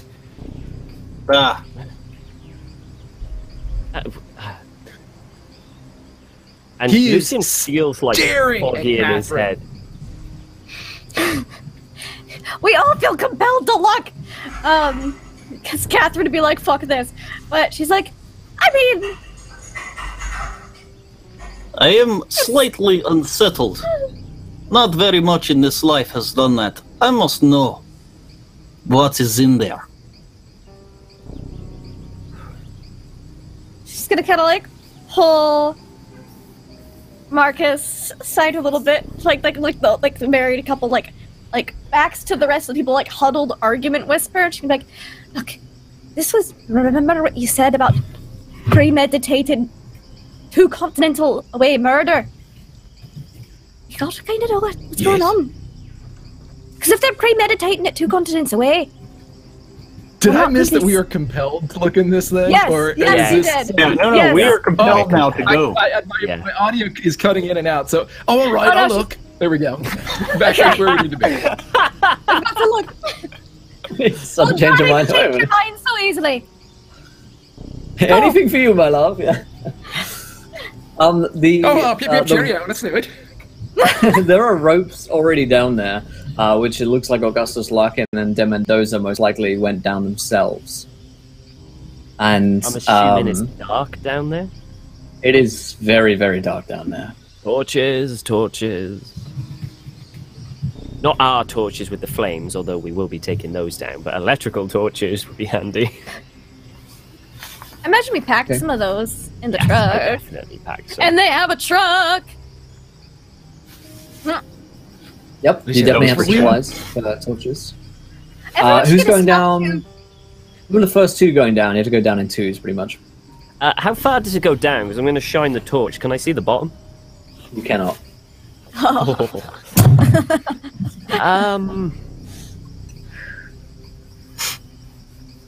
I will go first. Yes, be my guest. After you. Yes. As Koskov is going to get a torch, and he's going to take some rope to kind of tie around it, so it will kind of dangle, pointing down, so we can kind of see where he's going. Yeah, because you don't want to blind your... Yeah. Mm-hmm. Yeah, you don't want to blind yourself while Got climbing. yourself. Yeah.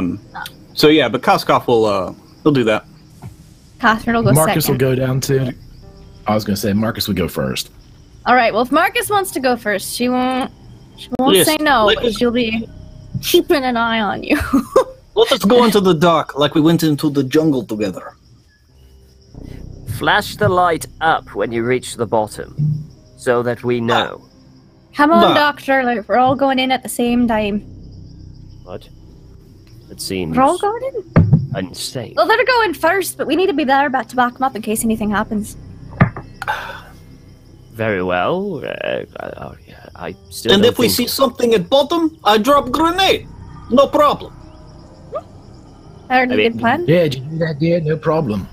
You're not really winning me over with coming down all at the same time if he's threatening to drop a grenade Right, if something we'll is wait. wrong. We'll wait 10 seconds and then we'll start climbing. All right. Right. Okay, very well. Okay. And yeah.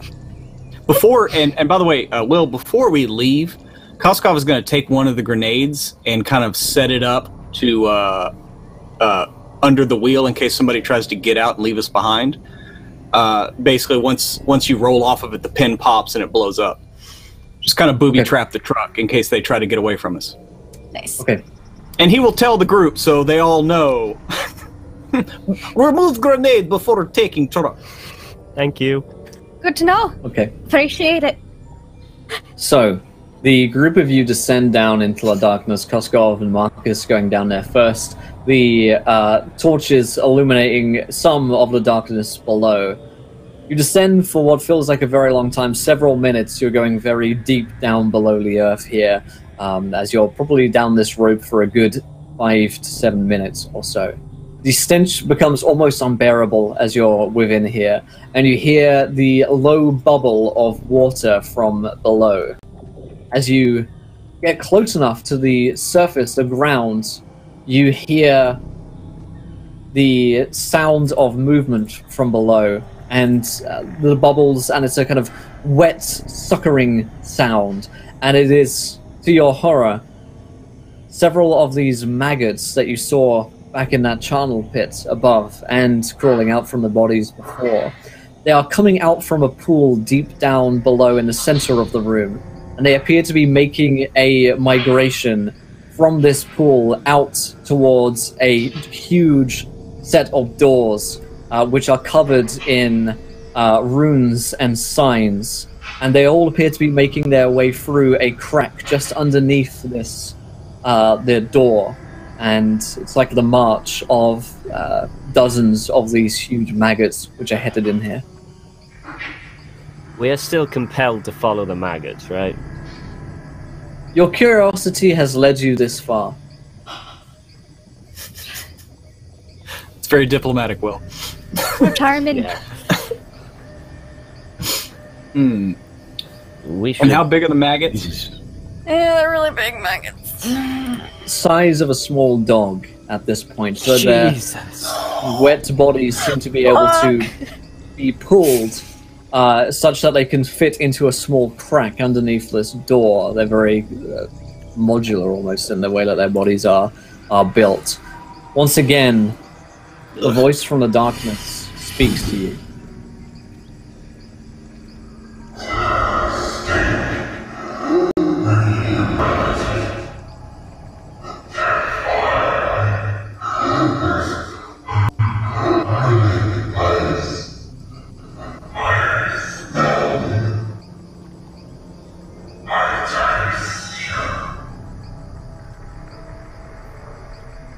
You can all roll me another sanity check. Oh, Once again, this Nat 20. rhythmic, deep, bassy Nat 20. sound from the darkness seems to resonate within your chest. I only have one left, so I'm gonna roll it. I'm gonna roll it with Catherine then. Oh no! Couple's luck. Oh, success! Whew. Success. The voice is filled Marcus with Jordan succeed. the voice is filled with promise, and the two of you only lose 2 points of sanity as the voice echoes and reverberates seemingly around this whole room.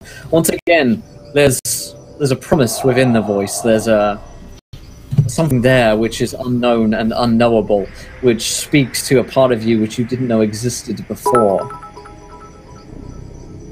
The great doors to the chamber lay slightly ajar as the voice speaks, and you can see a figure inside, 2 figures in fact. One which you can make out to be Augustus Larkin, the thin, slightly withered, elderly gentleman who appears to be reading from some kind of book.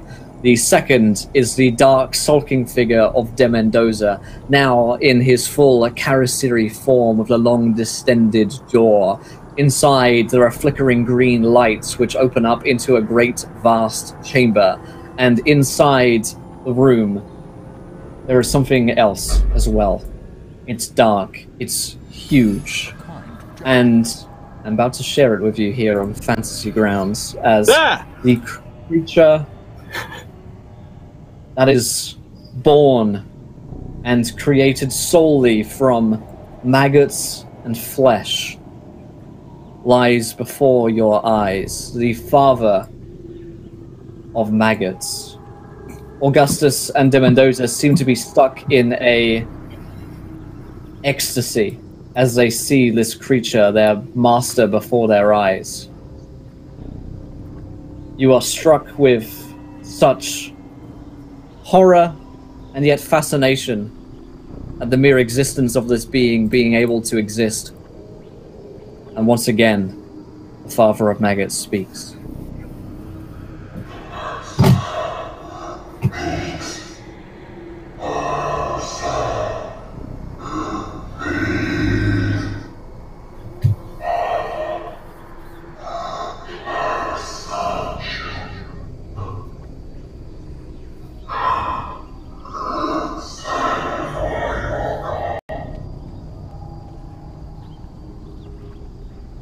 You feel pulled towards it, and I would like you to roll me a sanity check. That's 20. Nat 20. Yeah, I'm gonna Chat was generous this one, my friend. and gave me Yep, 3 nat more. 20. So thanks. Nat Thanks 20. you too, an FPS monkey. Cause fuck that thing. Oh, God. As I was thinking the same thing, Mass Nation. As the darkness envelops you, and the father of Maggots is before your very eyes, Larkin turns, surprised, perhaps, to see you. Once again, he's sweaty and pallid, and looks in ecstasy towards his master, with a smile across his lips. Ah, you made it here in time, then. I wasn't sure that you would, but now you can bear witness to it. This great which I have carried within me for so long. Won't you be with us? Won't you join us? Even De Mendoza, where normally he looks like he sulks, he actually steps towards the father of Maggots, and in one of its folds of fat, that white, briny fat, he seems to caress it and hold it close to his face, as though he were caressing a lover. And Larkin invites those who would join him into the chamber. Won't you be a part of this greatness? Surely now you can see.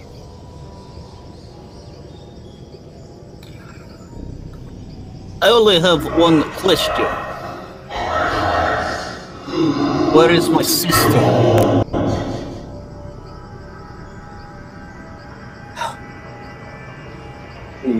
Larkin looks.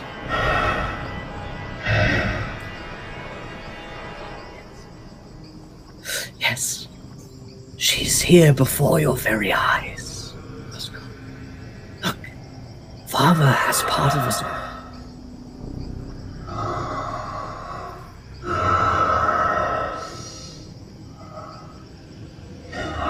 You son of a bitch. Can Marcus put his hand on Koskov's shoulder? Sure. You can't win this, man. He kind of turns and looks Marcus right in the eye. I don't want to win. And he slowly slips a grenade like out of it. I want to kill him. And pulls the pin with his thumb, and he's gonna like lob it at the big flesh monster. Marcus would turn and throw himself on top of Catherine as he pushes her back towards where they came from.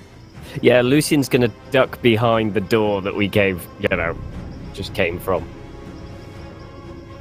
What does the father of Maggots do?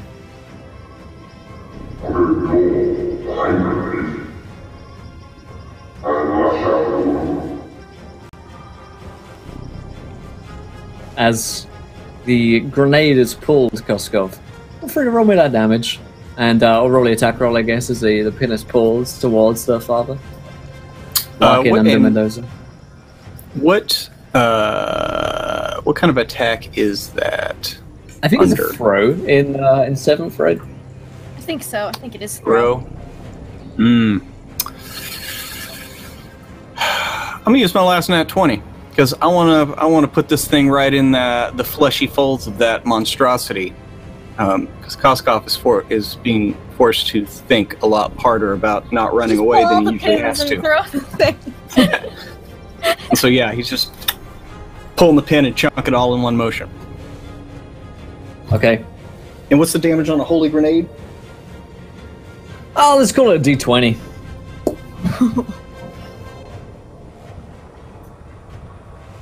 $16 damage.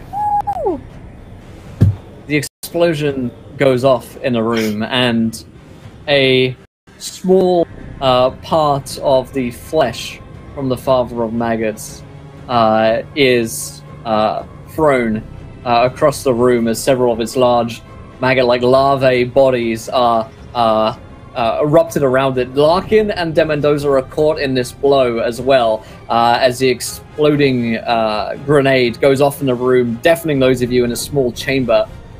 The father of maggots, however, does not look like it has been very well affected by this. Okay. It almost seems to smirk at you with its many mouths, as though it's enjoying this display that you're staying with it here to fight. And it will be able to... It will be able...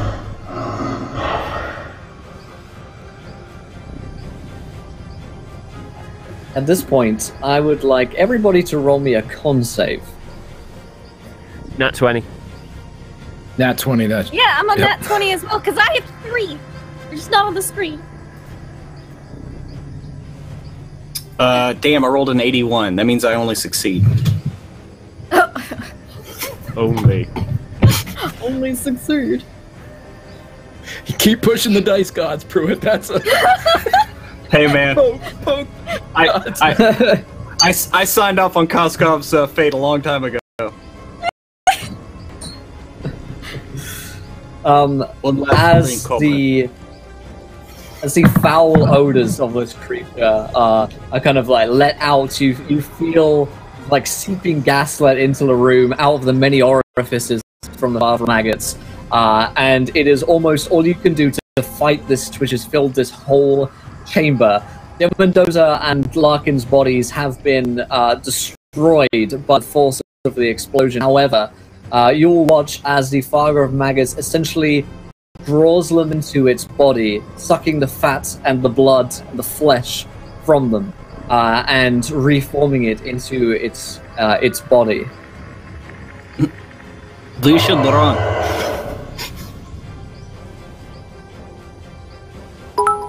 Yeah, you don't need to tell Lucian. He's already at the ropes and attempted to climb up. Lucian, you can roll me a climb check. Oh crap, there's a climb check? Sure is, to do this in Oh time. my god! It's 8 more nat 20s for Costco, by the way. 20. Nat 20. I'm gonna... Just okay. Lucian, you turn and you flee, and at this point you have gotten to the rope in the chamber beyond, and you are beginning to climb your way up. Father of maggots, who is your target?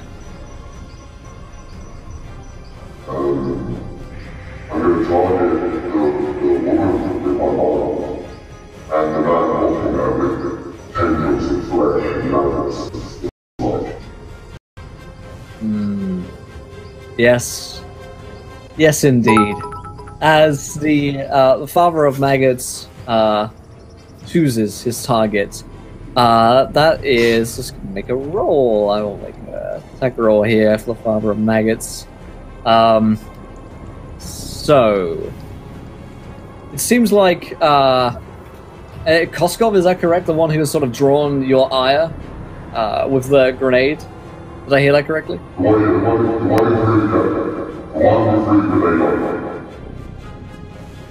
Okay.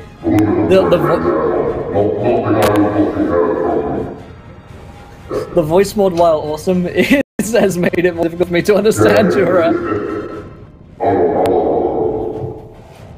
No worries. Let's just stop that for a second. Okay. Yeah. That's Who- fucking difference, man! Oh. Hello, I'm the father of maggots. I love That's so it. much I love better. it. This is somehow more terrifying. Who would you like to target? mentally attacking the woman. The guy threw the grenade at me. The one who's Yes. getting covered in maggot and slime.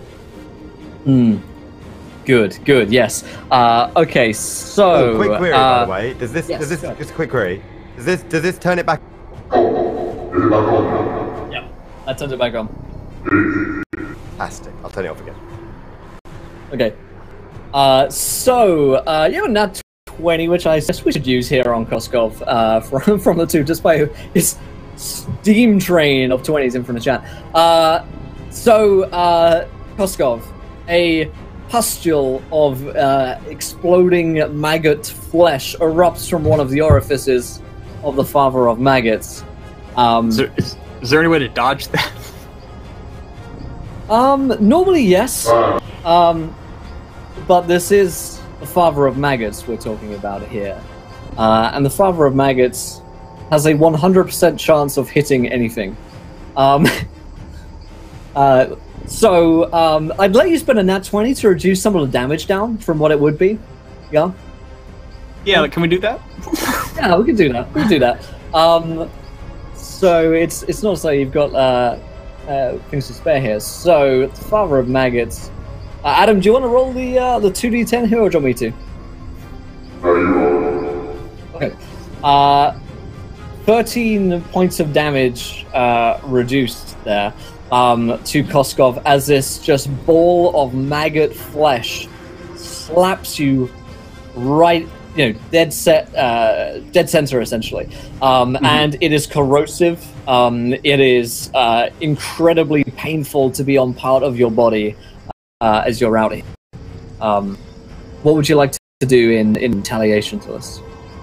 If it's corrosive, that means it's eating away his clothes at the bandolier full of grenades.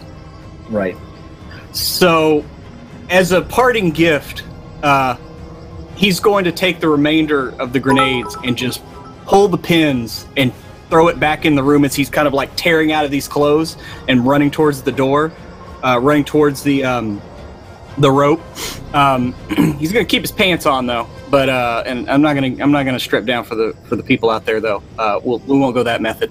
But yeah, that's pretty much what he's going to do. And if I need to spend another nat 20 to kind of rip that off and into the room behind us, I'll do that. Okay, so the first check is the ripping off the bandolier. The second check would be a climb check to start ascending up the rope. I'll nat 20 both of those. I had a feeling you might.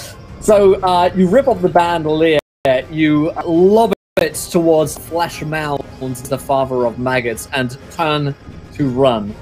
At this point, Lucian's also at the at the pool by the rope. We have Catherine and Marcus, who are sort of covering one another from the force of the explosion from before. What are you guys doing at this point? Get the fuck out! Yeah, Marcus I is remember just London. grabbing her and running. Not looking. Okay. He witnesses nothing of what Koskov does. He is grabbing her and hauling ass. He was as close to being behind Lucian as is possible, but I didn't want to interrupt the narrative. There was no waiting to see dramatics. There was none of this horse shit. He was running like Cthulhu characters have never run before.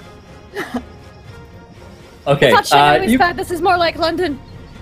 you guys can both throw me dex checks here. Nat 20. I'm gonna nat 20 that. It's a good idea.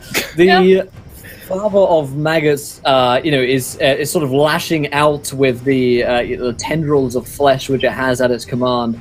As you guys attempt to flee, you manage to escape the lashes just before it leaves, or before you are out of the chamber itself. However, the Father of Maggots' body is huge, and it still has you within its line of sight as the group of you are turning to run. It has this exploding ability at its command. Father of Maggots, what would you like to do? What's the exploding ability again? Sorry, I missed it. You have the exploding pustule, which you can send out basically at will to hit any of them. And you could move to lash with your tendrils, your tentacles, essentially, which does more damage, but is slightly less likely to hit. Yeah, we'll do the exploding pustule thing at the same person as before who threw the grenades. Koskov. Okay. Once again, Koskov is going to be another d20 to reduce some of this damage. Yeah, I will. Yep. Okay. Yeah, why not? I mean, you got enough. The Father of Maggots actually has been given 4 now ones by Pope, which I'm going to spend up here to get those out, rather than the standard hideous amount of d10s that he would roll. I'm going to roll the 2 and reduce that for Koskov. Koskov is only 5 points of damage that you take. And I say only, it ignores all armor. Now, reduce that? Oh yeah, no, that's 3 points of damage reduced, yes, thank you. As you are struck in the back by this just glob, essentially of just like waste, of just pure waste in every sense of the term. How are you feeling at that point? I feel like this might be the one. Meaning I have 1 hit point left as I'm running towards the rope. So Koskov, you were like struck and you were basically pressed up against the wall of the rope as you were hit in the back by this thing, and the force of it is massive. You watch as Catherine and Marcus and Lucian are like ascending up the ropes. The 3 of you look down and you see that Koskov is... Oh, we're not looking down! Is wavering. I will Koskov not die today. And he just starts climbing. Okay, I will need... first of all, for the 3 of you leaving your friends behind, I'll need a sanity check. As you watch Koskov essentially being ripped apart by a monster of incomprehensible knowledge, that's including Lucian. And then I will also need a climb check in order to get out further up the rope. Oh, actually, you know what? Marcus and Catherine, you can take your nat 1s on this one. Oh, why did I roll a success? That's fine. I rolled a 6 for my sanity, and I'm going to use my nat 20 for my climb. Good man. Yeah, nat 20 for the climb, by the way. Just saying. Bye. Okay, thanks, bye. Alrighty, so that gets us down nicely, just into the red. So, yes, you watch as Koskov is being ripped apart here by the Father of Maggots. Koskov, what are you doing? I'm climbing like I have never climbed before, is what I'm doing. Good man. Nat 20 climb check. to climb. Not 20 to climb. Marcus failed a climb check. Good. So, Koskov, you like, your back is essentially being corroded. Like, the flesh from your back is sloughing off from your flesh as the Father of Maggots has sort of reached the door of the chamber, looking up at all of you with its many mouths and eyes. And you begin to make good progress, the fear of God within you. However, Marcus slips and falls down a little bit, catches himself on the rope with the grip of a dying man, and you two are parallel. And the Father of Maggots, what do you do? How corrosive? Like, would it burn through rope? Oh, absolutely it would. Oh, I'm going to target the rope above them then. It's a good idea. Now, this is probably a good time to figure out who is on which rope, because there are 2 ropes here, and there are 4 of you on it. So, Catherine and Marcus, would you be on the same rope or different ropes? We'd be on the same rope, for sure. Rope. Okay, so that means... Lucian, you're probably on the other rope then, because you left at the same time. Yeah. So we've got Catherine and Marcus, and we have Lucian and Koskov below him. Which rope would you like to target, Father of Maggots? The one with the guy who keeps throwing grenades at me on it? God damn it, man! Why did you throw grenades at him? Seemed like lethal. All right, By the way, how close are we to a wall at all? Okay, yeah, you're close enough to the wall, I would say, that you would be able here, if the rope were to be cut, that you would be able to try and grab onto a rock. You wouldn't just be instantly fucked. Just wondering. However, climbing up this stone is going to be a whole lot harder than climbing up a rope. Will, how far to the top I am? Keeping in mind I've had 2 nat 20s to climb. You're pretty close. Yeah, you're pretty close. You're like 2/3 of the way up. There's 3 checks to get up, so you're 2/3 of the way up. So at this point, the Father of Maggots targets the rope of Koskov and Lucian. This glob of exploding pustule flesh sears through the top of the rope. Lucian and Koskov, I need you to make dexterity checks to stay, to be able to like catch onto a rock here.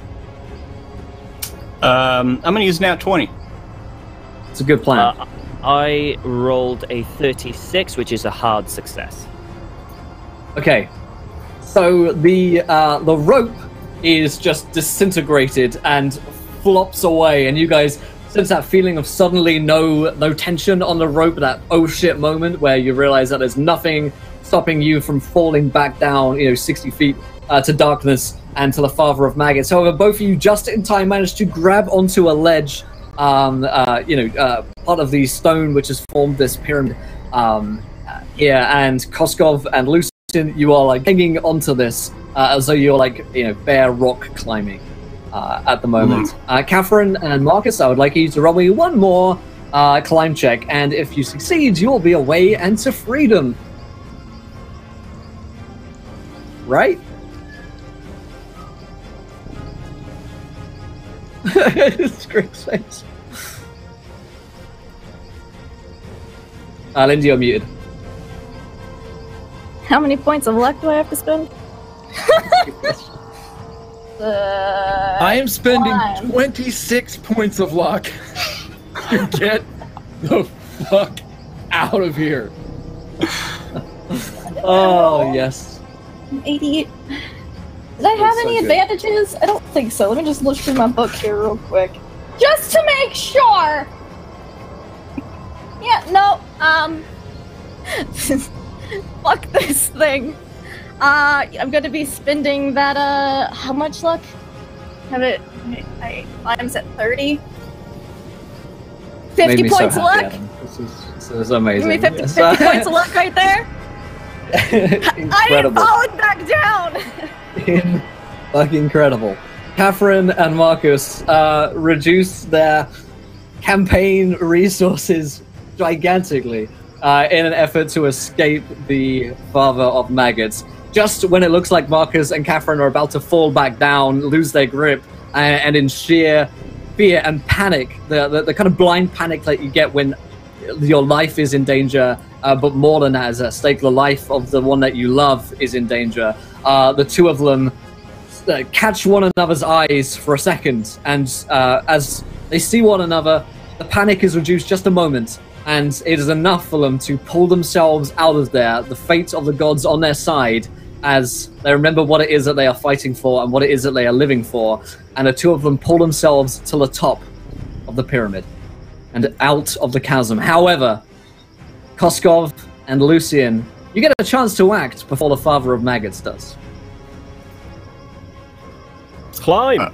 I mean, Koskov is gonna just start climbing like he's like the second time he escaped from that Siberian gulag. So, all right. Nat 20 to now climb. Here's the question, Tom. You've got 3 nat 1s there, right?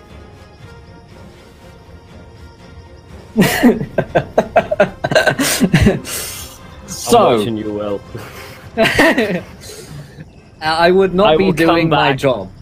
I will come back as the worst, most annoying character you could ever possibly imagine.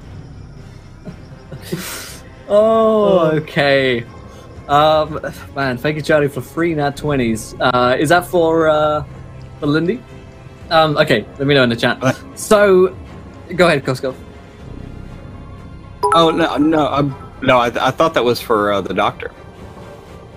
What? I guess I didn't read it right. Never mind. It could be it said luck for those without. So I was thinking, I don't know. 3 of us, so, yeah. The doc does get a nat 20 here from Don. Don's got my back. Here's what I'll throw you. My devil's bargain for you. Throw down in the UK. Do you have a nat 20 given to you? Presumably you're going to use it. However, you know I'm going to use it. I would like to use one of your nat 1s as well. So let's theorize for a moment. Now they cancel one another out, and I'll just give you a roll. Does that sound fair? That sounds fair to me. Alright. Think low numbers, chat. Think low numbers. Oh, mother... I will spend... hang on, let me work this out. And good time to do the math. 30... Hang on. Sorry, I'm just working it out. Sorry, my maths have gone. Sorry, 30, 40, 50. That's enough out of you. I will spend 45 luck to make that a success.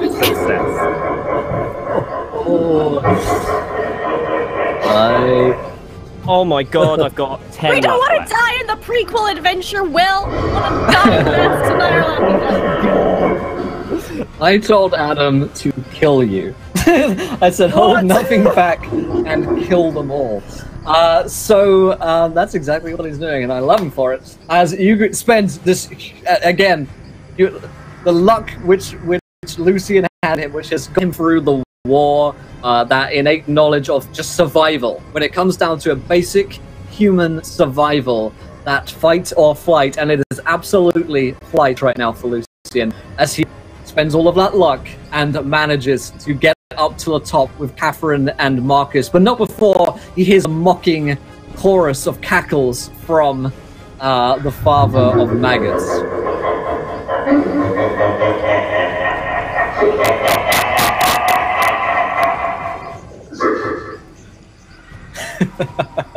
And Koskov, as you reach the top here with your nat 20, I'm going to give Father of Maggots one last chance between Lucian and Koskov. As the two of them are the last to get over the top, you have the choice between the dock and you have the choice between the Russian, who you would like to bring with you down to the watery depths.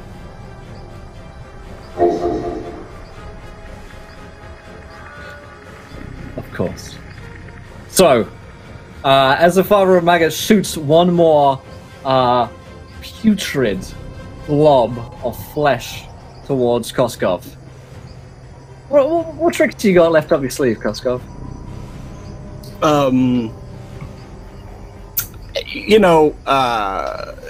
Koskov doesn't have many tricks left up his sleeve. 8 nat 20s. I mean, I have 9 nat 20s. I don't know what good that does me right now. Use them all. Use them all. Pitch me an idea. Pitch me an idea. I'm open to all sorts of ideas right now. Okay. He pulls out his lucky lighter that he got a long time ago. And he basically, like, seeing this is acidic and it smells kind of foul, he's thinking maybe it's also might be flammable. So he's just going to light it up and try to throw the lighter at the glob before it gets to him to try to ignite it and burn away the maggots before they get to it. I love it. That's the best I got. I love it. The lucky lighter ignites before you, and you see the glob coming, and it's the last thing you can do is just like lob the lighter at it and hope that it explodes before it gets to you. So first of all, it's a throw roll to get the lighter to hit. I'm a nat 20. So, yep. Secondarily, you're going to roll a dex check to avoid the molten hot flesh globs, which are going to be throwing away from that. I'm going to do like Peppy said in Star Fox. I'm going to do a barrel roll and roll right out of there. And nat 20 that. Amazing. And then my last part of this devil's bargain, as I strike more and more of these with my players, is that Koskov will be horrifically scarred by the burns just across his face as he does this. He essentially throws the lighter out, the glob of flesh explodes, and Koskov is seared. Flesh across his face is seared across all of his body as his back is already corroding. as he throws it just in time to avoid the worst of the blast, pulls himself up over the top, and all that is left is the laughter, the enjoyment from the father of maggots. So just got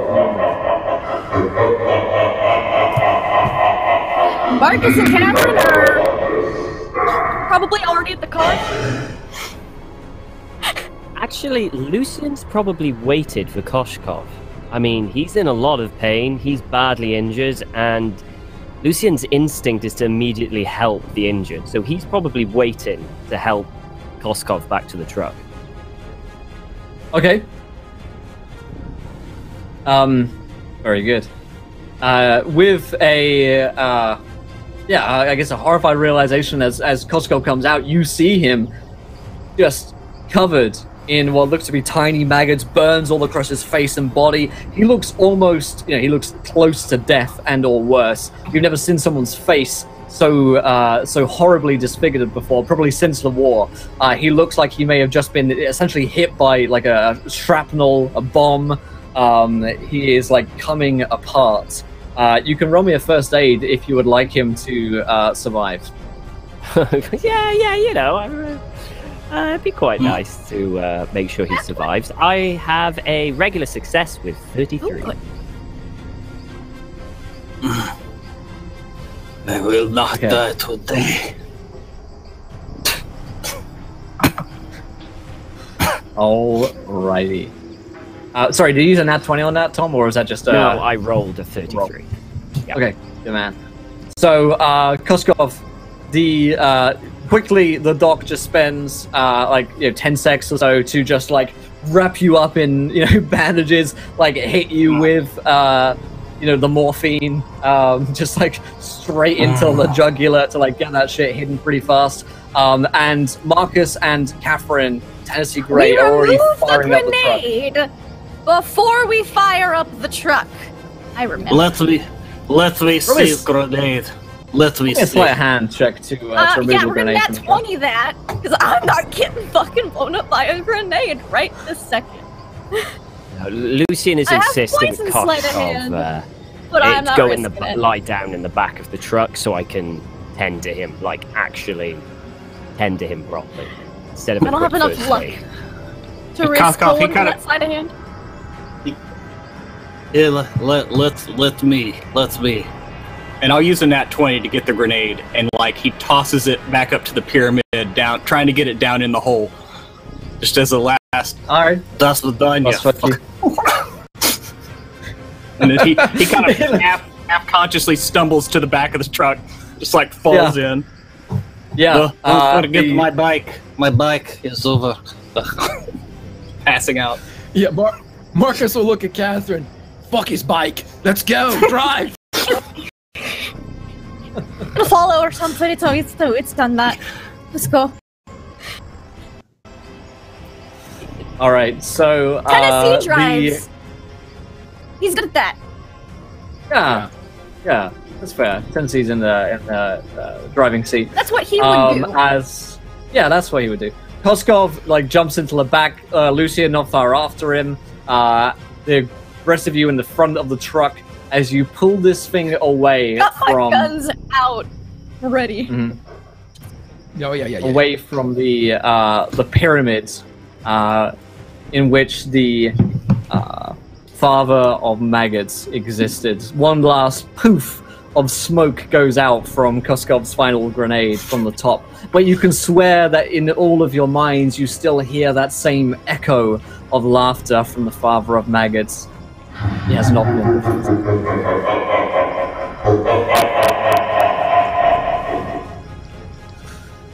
There is, for a moment, that dread that you feel like the creature is still after you. As Tennessee Gray just puts his foot to the pedal and hits down as hard as he can, pulling it away from this place. Go ahead, Koshkov. Oh no, Koshkov was going to be like, he's going to check the one last pocket on his pants that still exists, and he pulls out, yes, and his switchblade is still there, and he kind of clutches it to his chest and passes out. Like his last possession. Okay. So, as the truck pulls away from the pyramid itself and out into the jungle, whichever direction the truck was pointed in, pretty much, I'm sure. After what seems like an eternity, may have been as long as an hour or two, finally Tennessee Gray, shell-shocked, white as a ghost, just stops. And the truck finally stutters to a halt. From this experience, I should note that everybody has lost 9 points of sanity for witnessing the father of Maggots and what was down there in that pyramid. And after this, as this truck comes to a screeching halt, all of you are having to come to the realization of something absolutely obscene that you have seen. Obviously, this is a temporary insanity. The father of Maggots lays heavy upon your mind. It's almost impossible. When you close your eyes, all you see is the writhing flesh and maggots, and all you hear is that laughter, that enjoyment that it was getting from playing with you. It was clearly not even really trying. And as you grind to a halt, what do you guys do? Bloody hell, I hope nothing ever reminds us of Peru, Marcus. Right. Right.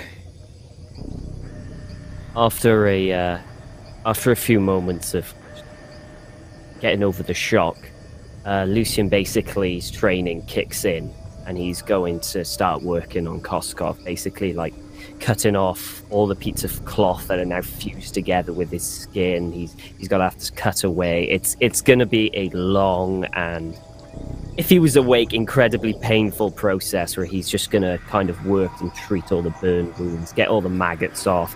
It's going to be a fucking gruesome sight.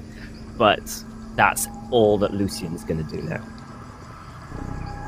Yeah, and Koskov is kind of semi-conscious as he's doing this, but Lucian might notice that Koskov is just quietly crying. He's not making any noise. He just has tears kind of running down his face as he kind of stares half conscious into the middle distance. He'll basically put his hand on his head and... Do you want me to give you something for the pain to help you sleep?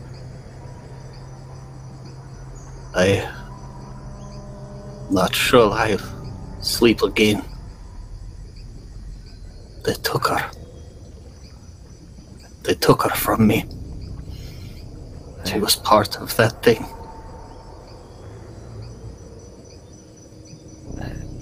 I am sorry. I really am. I don't even have a picture of her anymore. I had two.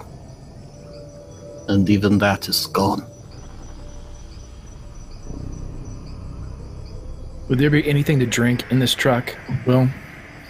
There is Yeah, actually. You guys grind to a halt. You will hear Koskov and Lucian, probably the rest of you in the front, will hear a coughing from one of the large boxes here in the back, and you hear a kind of Pull out both of my pistols, and I kick the lid open.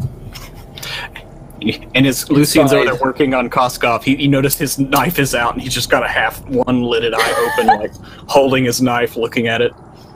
And I'm like, hairline trigger, like, oh, if it's anything that looks like it might make any sudden movements, it's getting bullets to the face.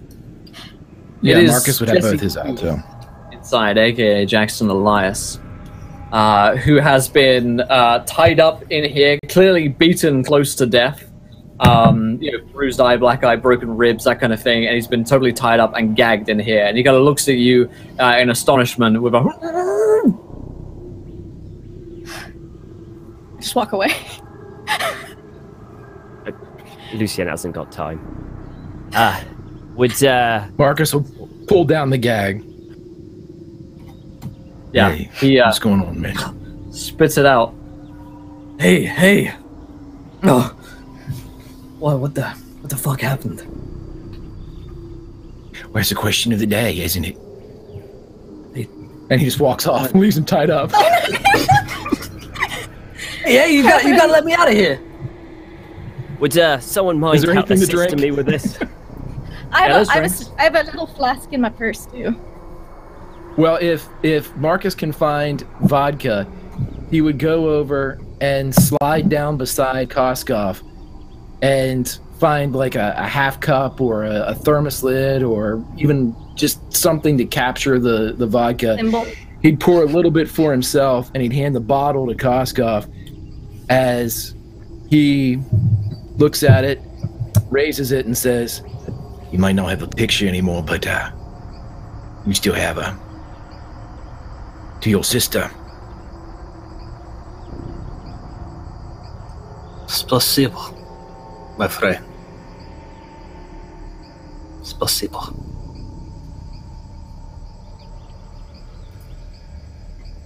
And Koskov will just kind of slowly take a pull off of the bottle, and let the doctor do his good work. Catherine will kind of like pull Marcus aside after he does the shot and just like fills it up again with like some of her flask whiskey, and she just kind of puts her face in her hands and then pulls him close.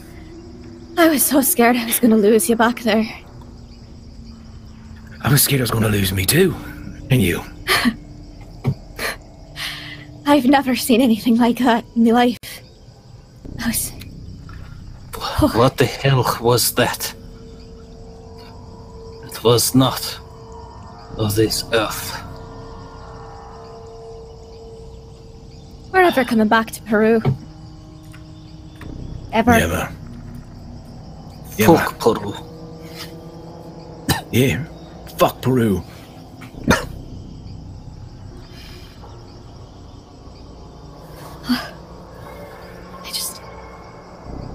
I can't believe we're all alive.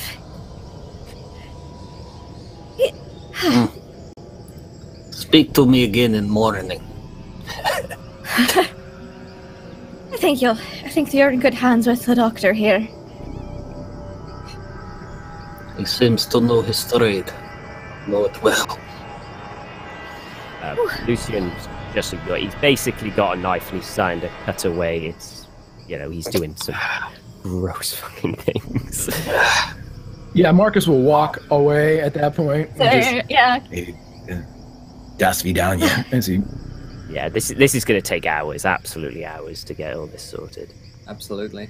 In fact, it takes you days. Eventually, to get back we'll to let Jackson Elias out of the box. Yeah, we definitely have a couple drinks first and just be like, get over it. It's like, sorry if I let you out sooner, I was going to shoot you. I didn't really want to do that. Jackson Elias is smart enough to get himself out of these bonds after a while, and thanks you for letting him out. However, like I say, it is several days before you reach back to Puno in your truck, and once again find civilization. It is there that Jackson Elias parts ways with you, and indeed the group of you decides to part ways. There is no way that you guys can continue together now that your journey has been done and the things that you have seen together. Jackson Elias promises to remain in touch around anything that he finds, though finds it very difficult to believe any of the things that you have told him that you saw. It is at Puno, the day that you guys are all set to leave and fly out separately, that we pick the adventure back up, and basically at the airport now. How do you guys part ways?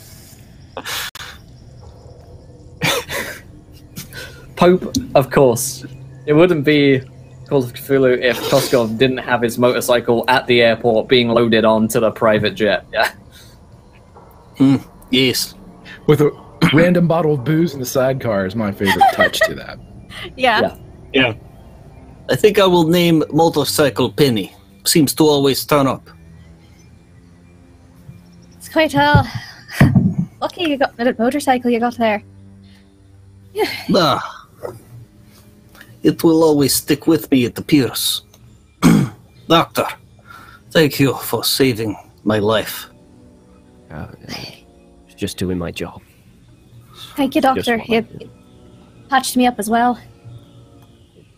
Well, if you ever need any help and you're in London, don't hesitate to catch up with my practice. I Practice also perfect. yes. If you also have any difficulties with this experience, psychological difficulties, I could give you a number of a good doctor of mine if should be able to help you out. Oh, it might be nice. It's okay. And Ah. he makes a note. Can't hurt to have contacts. Oh, Now I need to remember the name. What was the name of the guy that I said? That was my mentor in the war. Your mentor in the Lieutenant war, Colonel Campton, General Campton. General Campton. Yes, so I give General Campton's number, which is probably somewhere in England. And, all right. Well, if we're ever in the London again, I'll let you know. My family's in Ireland, so maybe we'll be visiting at some point. yes, perhaps. Koskov, you're a good shot. Nah. Even better with those Sorry, grenades. You're a good shot. Nah. And you as well. Spasibo, Old thank you. Marcus. Just gonna... Please. Please. He just kind of stops her like, please.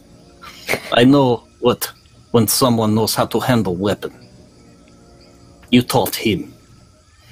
And he kind of like takes that bottle that he found in the sidecar. It's like, for kindness you showed me on the way back. Please take. And if you are ever in Tula, please look up. Just don't ask out loud for me. But if you are in if we need Tula, any kitchen cutleries, we'll be sure to let you know. please, I will sharpen. But as much as this was fun, I hope I never see you again. Oh. For it will remind me of this place and what I have lost. But Completely understandable. I do thank you for what we have done together.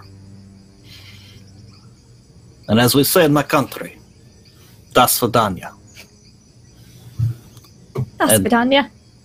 Hello, Jim. Who are you and what have you done with my husband? I don't know why all the calls are fucked. Apparently everyone's It's- joining into the wrong. We've got the Jim pilot. fucking Excellent. Davis. Not Marcus Jordan. We've got the Okay, pilot. let's red light the next room because apparently all gone wrong. Never mind. That's a perfect smile on Jim. Who are you and what have you done with my husband? Shoot you. Don't go back to me. It is. I look better this way. Definitely look happier. Get back Right. Marcus, there it is. what do you say we go someplace nice on the coast and not work for a few weeks? Just relax, spend some time together. Phew. All right.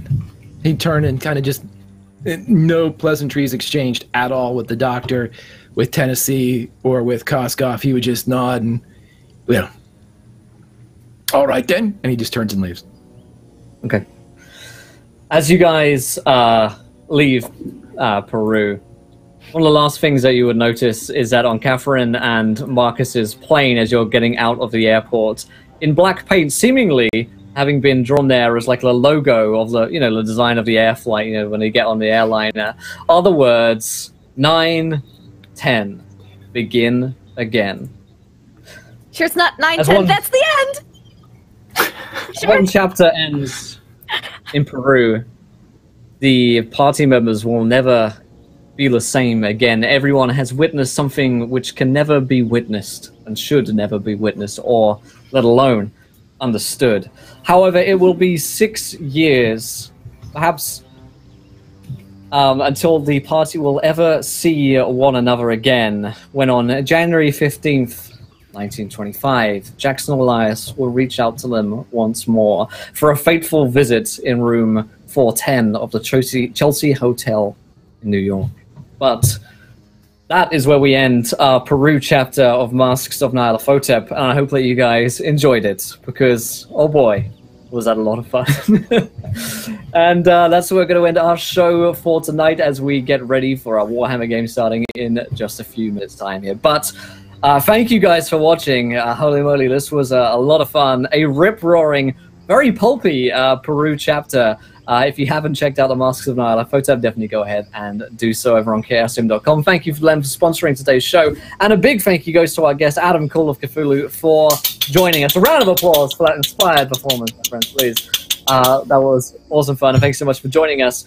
So as we do every game, let's go round the cast and crew. Did we enjoy ourselves? And of course, where can we find you guys online? Let's start with Adam. Thanks so much for joining us today, my friend. Thank you for working through the technical difficulties of us and for becoming the father of Maggots. How was that, and where can we find you online, my friend? Oh yeah, I'm always up for becoming an elder god. I mean, right? Yeah. Who isn't? That's just good times. Call of Cthulhu on Twitch. Horror streaming 6 days a week, Monday to Saturday. Amazing. I'll drop a link for you guys. Yeah, too many absolutely. Brit 20s, I'm going to say. Too many Nat 20s. Everyone's got 20 Nat 20s, whatever. That's fine. All these Nat 1s didn't get used up, just saying. Everybody's got a lot of those hanging about the fucking place still. Like drowning in fucking blue dice, though, aren't they? Yeah, that's cool. No worries. Chat, man. Fucking chat. Sort it out for next time, chat. Next time that we have an elder god, I want a shit ton of Nat 1s for all of them. I don't have any luck left, really, so thank you, chat. Thank you, chat. Absolutely. Yes. Excellent stuff. So let's go to Greg. How was that, my friend? Oh, that was great. And I agree, strangely enough, with the excessive use of the Nat 20s. I, who am naturally leading the killing 2 to whatever it is that Koskov came up with his bevy of blue dice, I like to roll sanity checks. I like to take the game by the horns. And today was a day to take that game because it was a good one. I enjoyed it very much. Had a great time. You said that it would reverberate in our dreams. That fucking laugh's gonna be there for a while, man. As it got like in the left ear. It didn't get in the right at all, but just burrowed in. I feel like I'm in Wrath of Khan. Anyway, great. Grimjack21502 on the Twitches and the Twitters. You can find me there doing some Outbreak Undead on my channel on Fridays. But whatever you do, meet us back here next Wednesday, 1 to 4 Eastern. It's where it's at, kids. I hand it over to my wife. Oh my gosh. My heart rate's still elevated. It's just like I was like, Coscom's so dead, and then I was like, oh shit, we're all so dead. We got out though. Everything's fine. We're gonna have a little bit of a break before the next in game time before the next episode, which will be interesting. Greg and I'll have to talk to see what our characters are up to during that time. I can't wait to find out. I'm still honestly still processing everything that happened. I'm probably going to rewatch this episode like 3 times before the next week and just cringe and cry in a corner the whole time. You can find me online at LaughLoveLindy on Twitch and Twitter. I can't deal with horror, but I still play Call of Cthulhu. I do a ton of tabletop games. Not way too many, just enough. Around a dozen or so. And then I play some video games on my stream as well. And I've got Don. So, hi, I'm Donathan Fry. I had a lot of fun. I was shocked silent almost the entire game. But I was able to drive away my companions from the situation, which was good. That Elder God laugh was really freaky. And you can find me online at Donathan Fry, where I do iNecromancer, the comic. It's really cool. You should all read that. And then I'm on Greg's channel sometimes on Saturdays. Bye. Spot on. on Donovan for right, ladies and gentlemen. I love that. Amazing. Tom, Redundant UK, how's that, my friend? I honestly thought we were screwed. I thought one of us was immediately going to die. Yeah. If it wasn't for chat throwing nat 20s left, right, and center, we probably would have died, if I'm brutally honest. I don't know how many Pruitt blew through this episode, but it must have been a ridiculous amount. But it was so good. It was so good. I'm a little sad that it's not 7 years, because I would have liked penicillin to be able to help with infections, but we're not quite there yet. I can't wait for next week. 6 years is a long time. People can change over those 6 years, and how those events are going to be played upon our minds is going to be interesting to explore. That's going to be a lot of fun.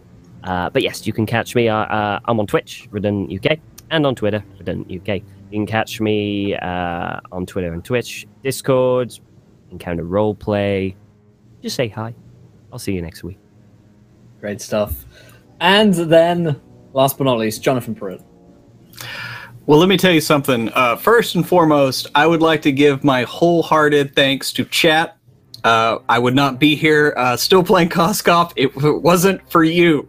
I said from the beginning, he'll probably last 3 or 4 adventures. And today was the reason why. He's not a guy that runs away from things. He has to have some measure of revenge. He kind of got that, but he actually walked away a changed man, probably. And I'll go ahead and let you in on a little something, Tom, if you'll not let it affect your role-playing. The fact that you were the doctor is the only reason that Koskov did not throw you off the wall down to the maggot god and leave you behind, because he's like, well, if it starts eating that guy, then maybe I can get away, but that's the doctor, so I'll die regardless. So, and that was literally the calculus in Koskov's head, climbing up that wall. So anyway, I'm Pruitt from one half of WebDM. We got a new video coming out today. I'm about to hang out here for some Warhammer.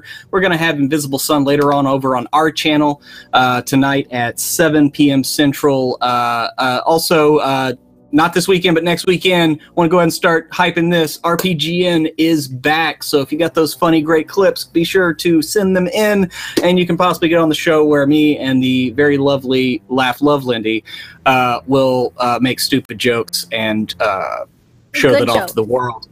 Yeah, they're good, but yeah. Anyway, so yes, I can't wait till next week and see where Koskov is now 6 years later after such an event. Absolutely. I can't wait for it. I can't wait to see what happens in our next chapter as we head to New York in 1925. Jackson Elias, a fateful encounter in room 410. Famous moment that I get to give to these guys, and I'm very much looking forward to it. And of course, 910 start again. What does that whole mean? There's a whole mystery there yet to be resolved and unraveled by the party. Yeah, I'm really looking forward to that. Again, big thank you to Adam for joining us. Definitely go and check out his channel. Check out all of these guys' channel. They're fantastic and amazing. And I cannot wait to play more games with them again next week. But until next time, try not to throw too many nat ones. We want to be here laughing when you're doing going insane. Good night, everybody, and farewell. Bye! Go and see it with your friends.